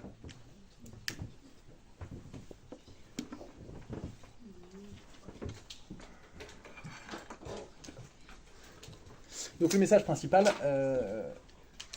c'est ce que j'ai envie de dire, ce que je dois dire, mais même ça, c'est une mauvaise manière de réfléchir. Le message, c'est... Comment le définir le mieux ? C'est ce que vous voulez que le public ait retenu de votre discours. Donc vous gardez en tête un chiffre très simple. Quand j'ai fini de parler, 3 jours après mon discours, 10% du public aura retenu 10% de ce que j'aurais dit. D'accord ? 3 jours après mon discours, 10% du public aura retenu 10% de ce que j'aurais dit. C'est ridicule. Autant dire rien. Et quelle que soit la qualité de votre... Enfin non, même si vous avez un très bon discours. Donc, qu'est-ce que vous voulez que ce soit ces 10% ? S'il y a un truc à retenir, qu'est-ce que c'est ? Le message, c'est ça. Faites attention de faire un vrai message. C'est-à-dire d'éviter les lapalissades, par exemple, vous voyez. La mer est bleue, le ciel est bleu, et enfin voilà. Ça, c'est pas c'est un message dont on se préoccupe vraiment, qui soit vraiment intéressant à apprendre. Je sais pas moi... Le message de secours, par exemple, vous êtes tous capables de faire un discours en public. C'est à la limite le seul message qui sera à retenir. D'ailleurs, vous êtes tous capables. C'est la chose que je veux que vous reteniez à la fin du semestre. Et surtout, dont je veux que vous soyez convaincus.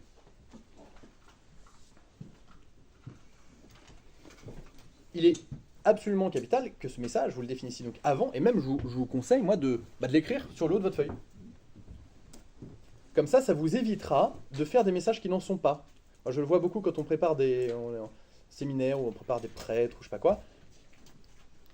Les prêtres, c'est des gens qui ont fait 7 ans d'études, et donc ils sont incapables de faire simple. Et donc j'ai défini un message. Ils vous disent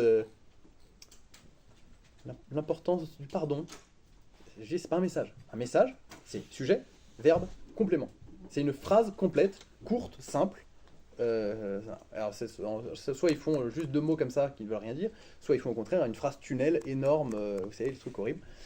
Et c'est très difficile pour eux, c'est très difficile de faire une phrase simple et de construire à partir de là. La plupart du temps, ils se mettent à développer des concepts et tout, et à la fin de l'exercice, je leur dis, ok, quel était le message, et ils ne savent pas. Donc, ça c'est votre priorité parce que quand vous aurez trouvé votre message, vous saurez s'il est intéressant. Si vous êtes avec un truc un peu niais, je sais pas moi, je réfléchis à des messages. Oui, oh là là, mon Dieu. Pitié dans les discours, ne nous faites pas des mauvais guides touristiques de votre région d'origine. On a eu, venez visiter la Franche-Comté. Ça, c'est pas très intéressant comme message, je vous le dis. Il faut vraiment qu'il y ait un contenu dès votre message. Ne faites pas un truc bateau pour votre message. Il faut que ce soit quelque chose, quand vous le dites juste la phrase à quelqu'un, il faut que la personne ait envie d'en savoir plus. Moi, si je dis à une personne, tout le monde est capable de faire un discours, je sais qu'on va en parler davantage parce que la personne va me dire, ah, mais non, attends, moi je connais quelqu'un qui, puis alors moi j'ai vachement peur, vous voyez. En fait, c'est quelque chose qui déjà suscite une réaction dans le public. C'est super important d'avoir ce truc-là. Je vous dis, attention là aux têtes de classe. Typiquement, là, on est à un croisement où les têtes de classe ont dit il faut faire un message et qui vont nous faire un message un peu bateau comme ça. Faites attention, il faut vraiment que votre message en vaille la peine. D'accord ? Il faut que ce soit bien défini. L'usine Paprec recycle du papier. Ben, heureusement qu'on l'a appris celui-là, ils l'ont, parce que je sais pas comment on aurait fait sinon. D'accord ? Mais un message qui vaille la peine. Mon grand-père est l'homme qui m'a donné une colonne vertébrale. Pardon, je comprends pas. Mon grand-père est l'homme qui, dans ma vie, m'a donné une ligne de conduite, m'a donné une manière de vivre. Si vous avez ce message-là, et ça va être intéressant pour nous de savoir déjà pourquoi, qui est votre grand-père, comment est-ce qu'il a fait pour vous donner cette ligne de conduite, cette colonne vertébrale dans votre vie, en quoi est-ce que ce serait duplicable à d'autres, est-ce que vous pensez que ça l'est, et au quotidien, est-ce que ça vous a déjà servi, pourquoi, comment, est-ce qu'il n'y a pas une question d'époque, est-ce que c'est ce que vous dites, ça valait pas plus à son époque qu'à la sienne, non, ça vaut bien encore à notre époque, alors pourquoi, vous voyez, il y a tout de suite des choses à dire. D'accord ? Quand vous dites essayez, quand vous aurez votre message, essayez de faire un petit test à dire à des gens de votre promo. Si les gens n'ont pas envie d'en savoir plus, c'est que c'est pas mon message. Soyez vraiment très très très vigilant là-dessus. Parce que c'est la première pierre, quoi. S'il n'y a pas ça, votre discours sera nul, je vous le signe sans problème. Oui. Et le message dans le discours, il faut le dire tel quel, ou alors il faut le faire comprendre. Moi, je vous suggère de faire les deux. C'est-à-dire que, en fait, le principe du discours, c'est je vous dis ce que je vais dire, je vous dis ce que je dis, je vous dis ce que j'ai dit. C'est le sens de ce cours. Là, vous savez déjà ce que sont les trois langages de la communication orale, verbal, vocal, visuel. Tout le semestre, toute notre théorie, là, les 3-4 prochains cours, on va faire verbal, vocal, visuel. Voilà. Mais en fait, vous enfoncez un clou. Donc oui, il faut que vous compreniez, il faut que vous fassiez comprendre aux gens en disant votre message tel quel et en le faisant comprendre, il faut qu'il passe de cette manière-là. Mon message, c'est tout le monde est capable de faire un discours, et tout ce que je suis en train de vous dire est étudié pour que vous le compreniez, pour que vous le sentiez. Vous voyez ? Mais votre message, ça peut être la première phrase de votre discours. Ou alors la dernière. Ou alors, vous faites un truc que vous pouvez dire sous forme d'anaphore. C'est-à-dire un truc que vous répétez. D'accord ? Il y a le but, le seul but, en fait, il n'y a pas vraiment de règle là-dessus, le seul but, c'est que ce soit clair, c'est qu'on ait clairement le message. Est-ce que ça vous parle ou pas, un message intéressant, un message pas intéressant ? Est-ce que vous voyez bien la différence ? Ouais ? Voilà. N'hésitez pas, si vous avez des idées là pour vos premiers discours, s'il y a des choses qui vous viennent et vous ne savez pas si c'est un message intéressant, n'hésitez pas à demander et on verra.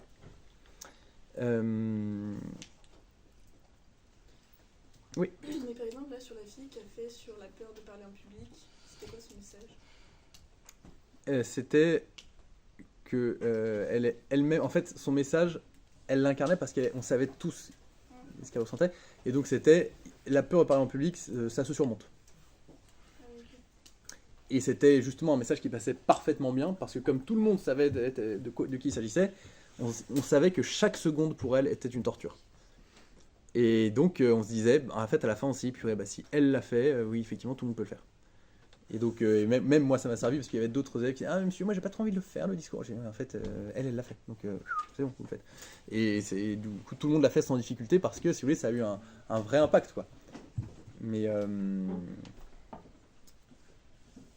ouais, oui, sur n'importe quel sujet, on peut trouver un message assez fort sur n'importe quel sujet. Voilà. Donc, ce message principal, je vous encourage vraiment à ne pas venir à parler discours si vous n'avez pas le message. C'est un message qui peut émerger au fil des recherches. D'accord ? Je ne vous demande pas de commencer vos recherches en ayant votre message nécessairement. Vous pouvez commencer votre travail en disant ce que je veux dire c'est ça, parce que j'en suis convaincu, blablabla. Mais c'est pas nécessaire. C'est même parfois dangereux. Vous connaissez Franck Ferrand ? Franck Ferrand, j'aime beaucoup parce qu'il peut être très intéressant sur beaucoup de sujets, mais il a un problème, c'est que quand il a une idée en tête, et c'est pour ça que ce n'est pas un universitaire, quand il a une idée en tête, toutes ses recherches vont servir à confirmer cette idée.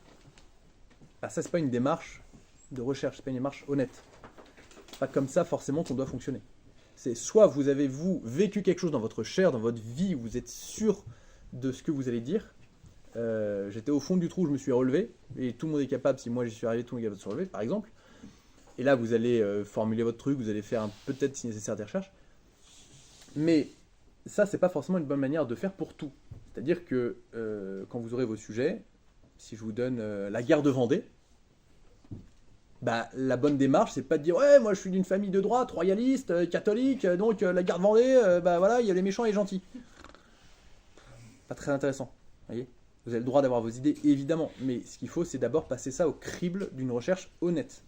Alors, je vous ne donnerai pas la garde Vendée parce que c'est quand même une recherche trop importante qui va vous prendre trop de temps, je pense, pour un discours de 3 minutes. Ça, c'est possible, hein, on peut faire quelque chose de magnifique dessus, mais ce sera sans doute des choses un peu plus simples. Non, pas plus simples, mais plus réduites. Et donc voilà, il faut vraiment prendre le temps de chercher, si vous voulez. Donc le message peut jaillir, vous voyez, au fil des recherches, on peut partir avec une idée. Ça aussi c'est possible, hein. Je pars avec une idée de base, mais en fait mes recherches me prouvent un peu le contraire. Il faut que vous essayiez dans la recherche de votre message de toujours garder la plus grande honnêteté intellectuelle possible. Il faut que vous arriviez à penser contre vous-même.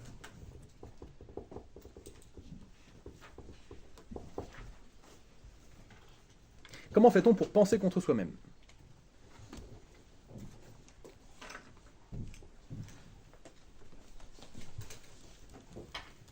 À votre avis ?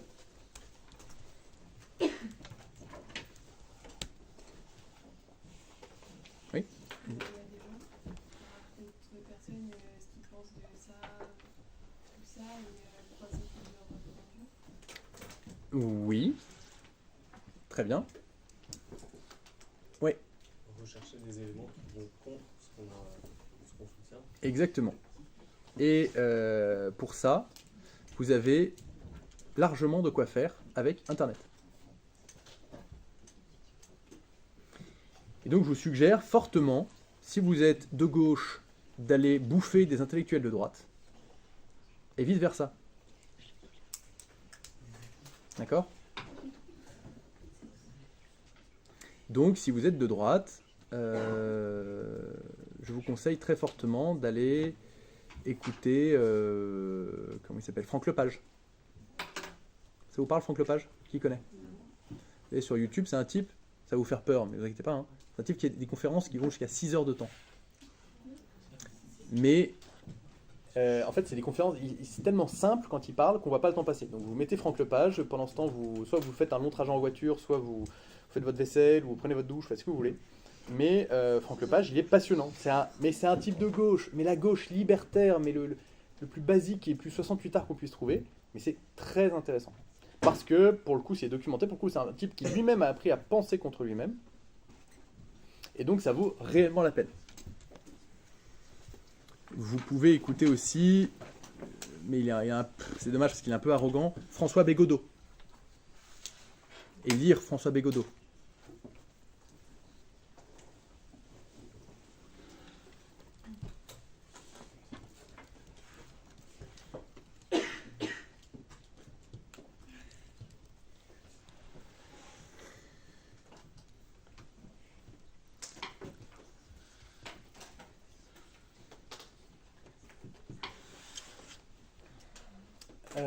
Voilà, donc ça c'est très important si vous voulez pour définir son message, pour essayer dès le début, j'essaie de penser contre moi-même.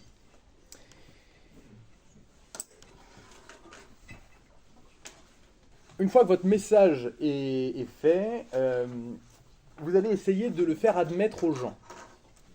Pour le faire admettre aux gens, il faut savoir qu'il y a 2 méthodes concrètes qui se basent sur le pathos et le logos. Et c'est l'objet de notre partie suivante, notre sous-partie suivante.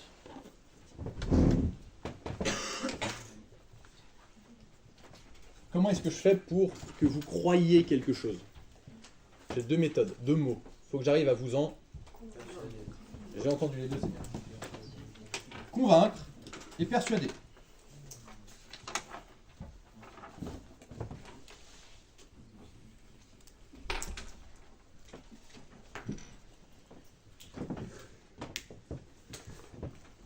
Quelle est la différence entre convaincre et persuader, chers amis ?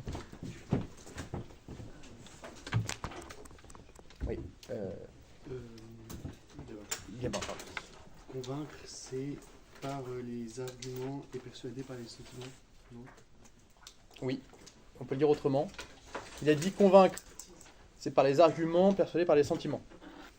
Convaincre, ça va être par le logo, c'est...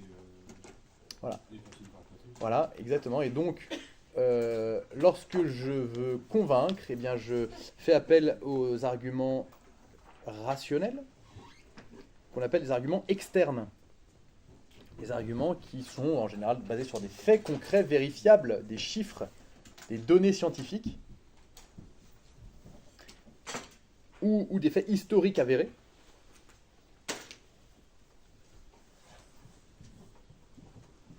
Ça, c'est ce qu'on appelle l'argumentation externe ou rationnelle. Et bien sûr, persuader, ça consiste à faire l'autre chose, c'est-à-dire des arguments internes, des arguments relatifs à l'émotion. Des arguments donc, qui se basent principalement sur le pathos.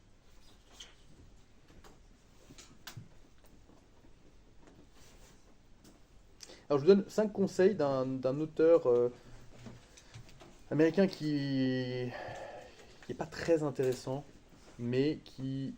En fait c'est un auteur américain typique. C'est-à-dire que un auteur français, il va sortir un livre de 200 pages, il y aura 200 idées. Un auteur américain, il va sortir un livre de 200 pages, ce sera une idée vue de 200 manières différentes. Vous voyez, un peu ça la différence avec la pensée anglo-saxonne.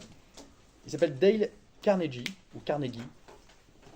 D-A-L-E plus loin Carnegie, je vous ai pas obligé de le noter. Mais qui donne 5 conseils concrets pour convaincre et persuader.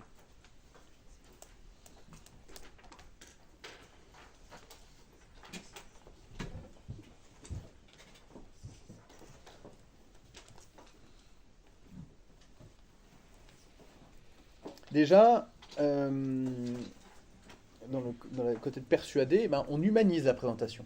C'est-à-dire que ce que vous aurez à dire plaira d'autant plus que ça met en scène des sentiments humains. Des choses que le public a vécues. Vous voyez, c'est une manière, vous posiez la question tout à l'heure du pathos, c'est une manière en fait concrète de se poser la question. Qu'est-ce que j'ai vécu que forcément tout le monde a vécu? Quelle frustration, quelle joie, les gens qui ont perdu un enfant, là, si vous voulez, on sait que les sentiments humains vont être extrêmement présents. Il y a des gens qui font un discours sur ça. Ensuite, le fait de personnaliser votre exposé en utilisant des noms propres. Ça, c'est une petite astuce qui a l'air toute bête. Vous personnalisez votre exposé en utilisant des noms propres. J'avais accompagné un directeur d'asso qui avait une asso qui était spécialisée dans les soins palliatifs à domicile. Vous voyez ce que c'est les soins palliatifs? Voilà, on soulage au maximum, mais on ne s'acharne pas à sauver la personne. Et donc, soins palliatifs à domicile, et puis il faisait son discours, et il raconte une histoire, dans son discours, il dit Visitatio, c'était le nom de son asso. Visitatio, c'est l'histoire de ce bénévole qui est allé voir ce malade et qui l'a accompagné jusqu'à la fin, et blablabla. Et puis en fait, c'était très étonnant parce que ce type parlait bien. Il avait en plus une gueule un peu d'acteur américain, type Cary Grant, vraiment beau gosse, cinquantaine, mais la belle cinquantaine, mesdemoiselles, je suis sûr que vous voyez de quoi je parle. Et je me suis dit, il va jamais écouter mes conseils. Enfin voilà, il va me dire t'es qui petit con parce que voilà, il parle vraiment pas mal. Mais en fait, en l'écoutant, je me suis aperçu qu'il y avait ce problème-là. Son discours n'était jamais personnalisé, jamais. Mais au point que, vous voyez, ce genre d'épisode, on disait mais où est-ce qu'il va en aller? Donc je lui dis mais pourquoi tu donnes pas le nom? C'était qui ce mec qui allait voir ce malade? Il dit c'est moi. Je dis dis-le, je suis allé voir Jean-Jacques, machin. Il me dit mais non, je peux pas faire ça parce que si je personnalise trop, je n'ai plus de défense. Donc pour lui, c'était important de se protéger quand il parlait en public parce que il fallait pas que les gens sachent trop qui il était. En fait, ça rejoint un peu ce que vous disiez sur le théâtre. Lui, il faisait du théâtre. Vous voyez, il disait en fait, pour moi, l'orateur, c'est hypocritos, c'est-à-dire le grand falsificateur, le grand menteur. L'orateur est forcément un menteur. J'ai dit, mais non, pas du tout. Et en fait, c'est celui que pour lequel j'ai pris le plus de temps de préparation. Pas parce qu'il était mauvais, mais parce qu'il avait cette idée-là. Et on a travaillé ensemble pour 3 minutes, on a travaillé 14 heures. 14 heures de séance, simplement pour qu'il arrête de voir l'éloquence comme un moment où il fallait se défendre, un moment où il fallait se protéger.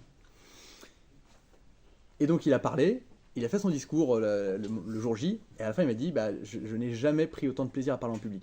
Pourquoi ? Parce qu'en fait justement il avait humanisé, il avait personnalisé son exposé, il avait dit les noms, il s'était livré lui-même, et il s'est rendu compte que quand on parlait en public, c'était comme une relation humaine. Vous avez des amis dans la promo, vous avez des amoureux, si vous avez la même idée que lui de je dois me protéger de la personne, j'ai plus de défense si je fais pas ci, si je fais pas ça, machin, eh bien, votre amitié, votre amour n'aboutira jamais à rien. Parce que la base de la relation réussie, c'est d'accepter l'autre dans ma vulnérabilité. Et quand je parle en public, je suis vulnérable, mais comme jamais. Une étude qui a démontré dans les années 90 que quand on interrogeait les gens sur la plus grande peur de leur vie, le fait de parler en public venait juste après la mort. Deuxième position. C'est quoi la plus grande peur de la vie ? Mourir et parler en public. Vous voyez ? Parce que là, je suis très vulnérable.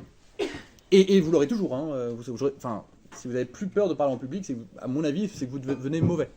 Voilà. Moi, j'étais pas très bien dans le bureau de Madame Bonnet-Aimard avant d'entrer vous voir tout à l'heure. On ne s'habitue pas à ça. J'ai un collègue prof qui a 45 ans de carrière d'enseignement derrière lui. On s'est croisé un jour, je lui ai dit ça va, Jean-Noël, tout va bien ? Il dit ouais, ça ira mieux dans 2 heures. Parce qu'il y avait un cours de 2 heures avec des deuxièmes années. Le truc sur un sujet qu'il a poncé toute sa vie, qu'il maîtrisait parfaitement, etc. Mais donc, vous voyez, il y a si je n'accepte pas que, oui, je suis vulnérable, il y a des choses que je fais de mal, il y a des choses machin. Si je ne m'accepte pas comme je suis, c'est très difficile de prendre du plaisir lors d'un discours, parce qu'en fait, je ne suis qu'en défense. Et je suis qu'en défense, alors que comme je suis à l'intérieur de moi-même, je connais tous mes complexes. Vous savez, on est tous complexés, vous l'êtes tous, parfois sur des choses complètement absurdes. Un jour, il y a une étudiante qui parlait, et qui était super gênée, je le dis après, parce qu'elle a l'impression que tout le monde regardait son nez, et elle complexait beaucoup sur son nez. Et les gens tombaient des nues, quoi. Mais pas du tout. En fait, on a tous des complexes, où le public n'y pense pas du tout. Voilà. Et tout le monde. Donc, c'est ça, désolé, digression, hein. Mais voilà, un enjeu très important, c'est de s'apprivoiser soi-même et d'accepter, vous voyez, de personnaliser son discours et de parler de moi.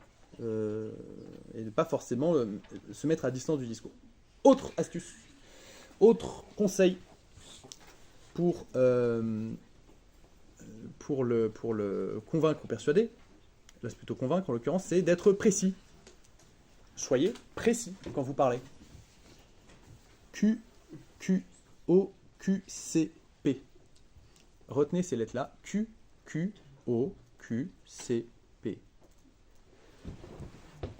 C'est une manière certaine d'être précis. Qui ? Quoi ? Où ? Quand ? QQOQC. Comment ? Et pourquoi ? Votre discours doit contenir les réponses à tout ça. Il parle de qui ou il parle de quoi ? Il va nous en parler comment ? Si vous parlez d'un événement, il faut qu'il dise comment ça s'est passé, c'était où, c'était à quel moment, c'était pourquoi ça s'est passé comme ça, etc., etc. Ça, c'est très important. On a besoin rationnellement d'avoir tous ces petits repères.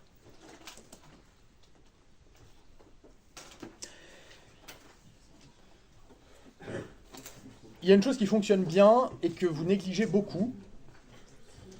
C'est... Vous avez un problème ? Vous avez une question ?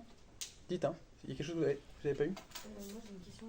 Quand on dit c'était dans l'autre ce qu'on a vécu et ce que les autres ont vécu. Oui. Mais du coup, si on veut donner un exemple de nous, comme Ouais. On dit ça comment ? Je sais pas, peut-être. Comment vous le diriez à une copine autour d'une terrasse de café ? En fait, c'est ça qui est difficile. Il n'y a aucune raison que vous parliez différemment devant tout le monde ou devant une terrasse de café. Si on se buvait un pot tous les deux après le cours, vous verriez que je vous parlerais exactement de la même manière. Et c'est ça qui est difficile. C'est pas parce que je suis devant vous qu'il faut que tout à coup, je me mette à être quelqu'un d'extrêmement policé. En effet, on constate souvent... Sois toi-même, parle-nous, oh là là. C'est ça qui peut paraître évident, mais en fait qui est dur à faire parce que tout le monde me regarde là. Tout le monde me regarde. Et si je me tais, il n'y a rien qui se passe. Donc c'est horrible, c'est angoissant, c'est terrifiant. Oui. Pourtant, dans les concours d'éloquence, ceux en général qui gagnent, prennent un ton de voix, un débit de parole qui est différent, etc. Je suis bien d'accord. Quand on les croise, c'est pas du tout la même chose. Et c'est pour ça que c'est de la daube, les concours d'éloquence. Ok, c'est super. Je vous dis, l'éloquence n'a aucune valeur si elle n'est au service de la vérité. La première démarche de vérité, c'est que je sois le même devant vous ou quand je suis tout seul dans ma chambre. Vous voyez, pourquoi se créer un autre personnage parce que je vous parle? Mais non, quand est-ce qu'on voit la vraie personne? C'est ça qui est, c'est essentiel.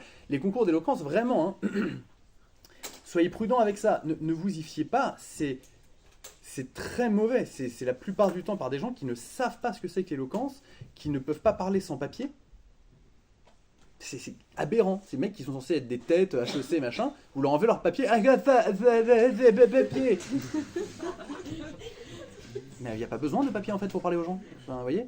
Donc, il faut surtout pas donner trop de valeur à ce que ouais, c'est des trucs qui font des centaines de milliers de vues. Et je m'en désole pas, parce que c'est bien que les gens, c'est un divertissement qui est sain en lui-même, mais la plupart du temps, c'est une espèce de... En fait, c'est pas l'éloquence. Ce qu'on voit, c'est l'éloquence de salon. Vous voyez? C'est-à-dire que ces mecs-là, au XVIIIe siècle, ils auraient tous un petit masque, il y aurait un morceau de clavecin derrière, ils seraient... Oh! Mais c'est de la para, en fait. Ça ne sert à rien. Ça ne sert à rien. C'est des discours qui font pas vraiment avancer le schmilblick. On sent très bien que la personne s'est mise en costard pour la première fois de sa vie.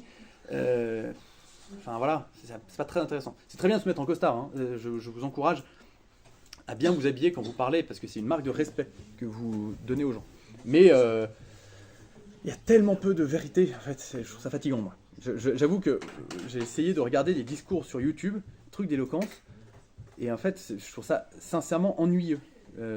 J'ai jamais entendu un concours d'éloquence où j'étais... Et honnêtement, je suis bon public. J'ai un rire très sonore et très facile. Enfin, c'est facile de m'avoir, je pense, globalement. Mais là, non, j'ai vraiment l'impression que c'est une espèce de truc vaguement intellectualo, estudiantin, et qui va jamais chercher très loin. Moi, je serais content que vous me donniez un exemple d'un discours que vous avez entendu lors d'un concours d'éloquence qui vous a remué, qui vous a fait bouger sur quelque chose. Honnêtement, et je suis prêt à reconnaître assez facilement. Donc n'hésitez pas à m'envoyer un lien. Donc QQ, QCP. Ensuite, n'hésitez pas à faire quelque chose que vous ne faites pas globalement. Est-ce que vous êtes bien reposé? Vous avez bien dormi? C'est vrai? Vous êtes relevé en ayant le visage de quelqu'un qui venait de taper ses 20 minutes de sieste. Tant mieux, hein, c'est si vous êtes reposé. Il y a une chose que vous faites peu, globalement, c'est de dramatiser ce que vous dites. C'est un bien grand mot pour pas grand chose. C'est juste que quand vous insérez un dialogue, on a tendance à vous croire davantage, à vous écouter davantage.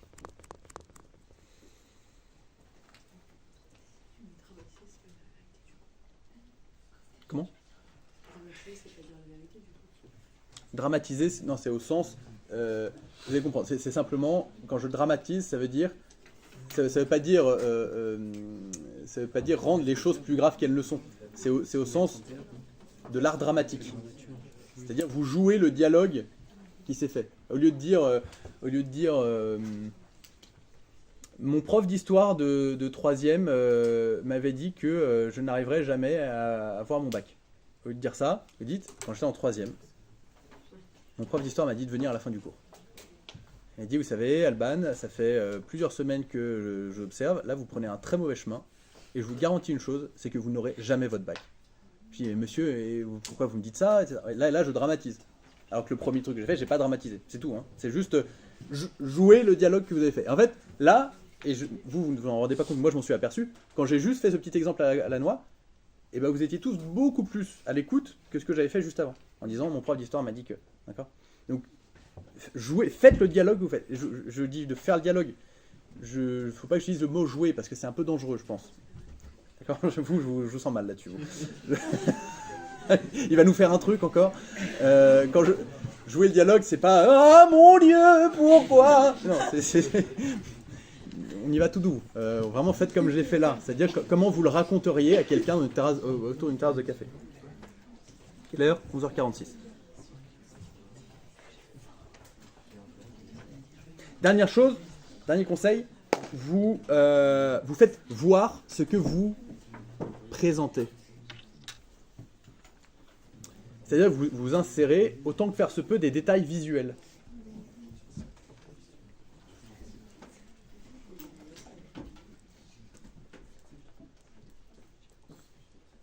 Qu'est-ce que ça veve dire? On dit une image vaut 1000 mots. Donc essayez de mettre des images dans ce que vous dites. Soit vous mettez une image réelle, projetée. Ici, vous avez le droit. Vous avez tout à fait le droit de mettre... la seule limite que je vous donne, c'est vous ne mettez pas d'extrait vidéo dans vos discours. À part ça, vous faites ce que vous voulez. Vous pouvez projeter une image, vous pouvez mettre une musique en fond. Vous faites ce que vous voulez. Et donc, un détail visuel... Par exemple, Monsieur Poibeau était convaincu que toute la promo des L1 était très obéissante et qu'il pouvait lui faire confiance, notamment sur la question de ne pas avoir son téléphone en cours. État de la caisse de téléphone au mois de janvier. Vous voyez, là, tout le monde voit qu'il n'y a qu'un seul téléphone dans le truc. Et donc on voit qu'il y a une différence entre la règle de Monsieur... Je ne dis pas ça pour critiquer ou je sais pas quoi, c'est un exemple. Hein, mais on voit qu'il y a une différence entre la règle que Monsieur Poibeau pense être intégrée, je ne sais pas s'il pense qu'elle est intégrée, je ne lui en ai pas parlé, mais, et le truc là, on voit un seul téléphone. Alors on se dit, c'est soit plus personne n'a de téléphone, soit tout le monde l'a gardé sur soi. Un détail visuel, un truc qui permet au public tout de suite de voir de quoi vous voulez parler.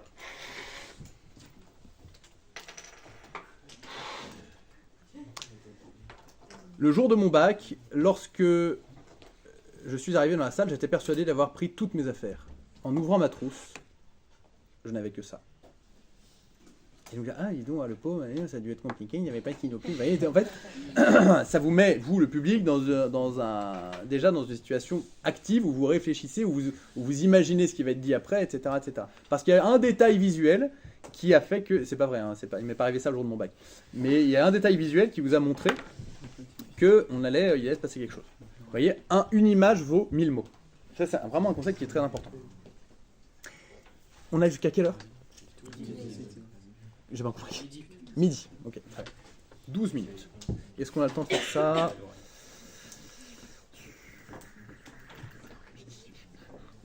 Avez-vous des questions? Il est possible qu'on prenne les 12... En fait, j'hésite. Soit je prends les 12 minutes qui viennent pour avancer à la hussarde, soit vous avez des questions et on prend plus de temps pour ça. Pas de questions? Ils n'ont pas de questions. Grand B. Après avoir réfléchi sur le contenu du discours, il faut réfléchir à la manière dont je vais le présenter. N'est-ce pas? C'est-à-dire, à votre avis?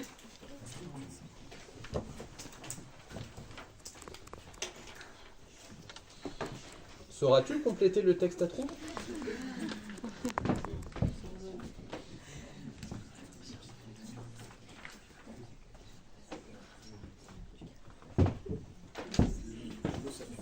Oui, presque.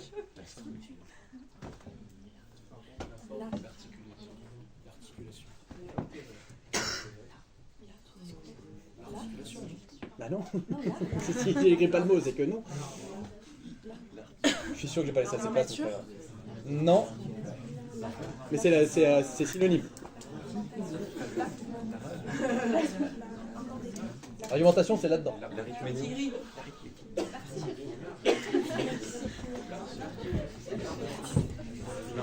L'architecture du discours. Vous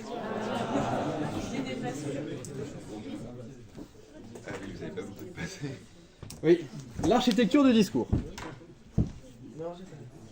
Aristote, ce bon vieil Aristote, remarquait dans la poétique, je vous le disais, que un tout, Hector, silence s'il vous plaît, un tout est composé d'un début, d'un milieu et d'une fin.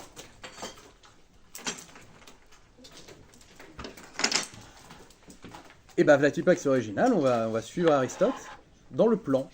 Donc, petit 1, le commencement ou l'introduction.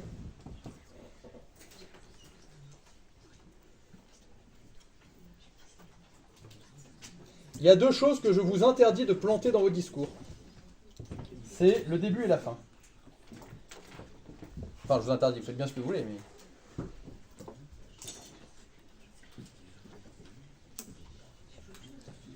Votre première phrase est essentielle. Vous connaissez la phrase qu'on utilise dans la restauration, on n'a qu'une seule chance de faire bonne impression.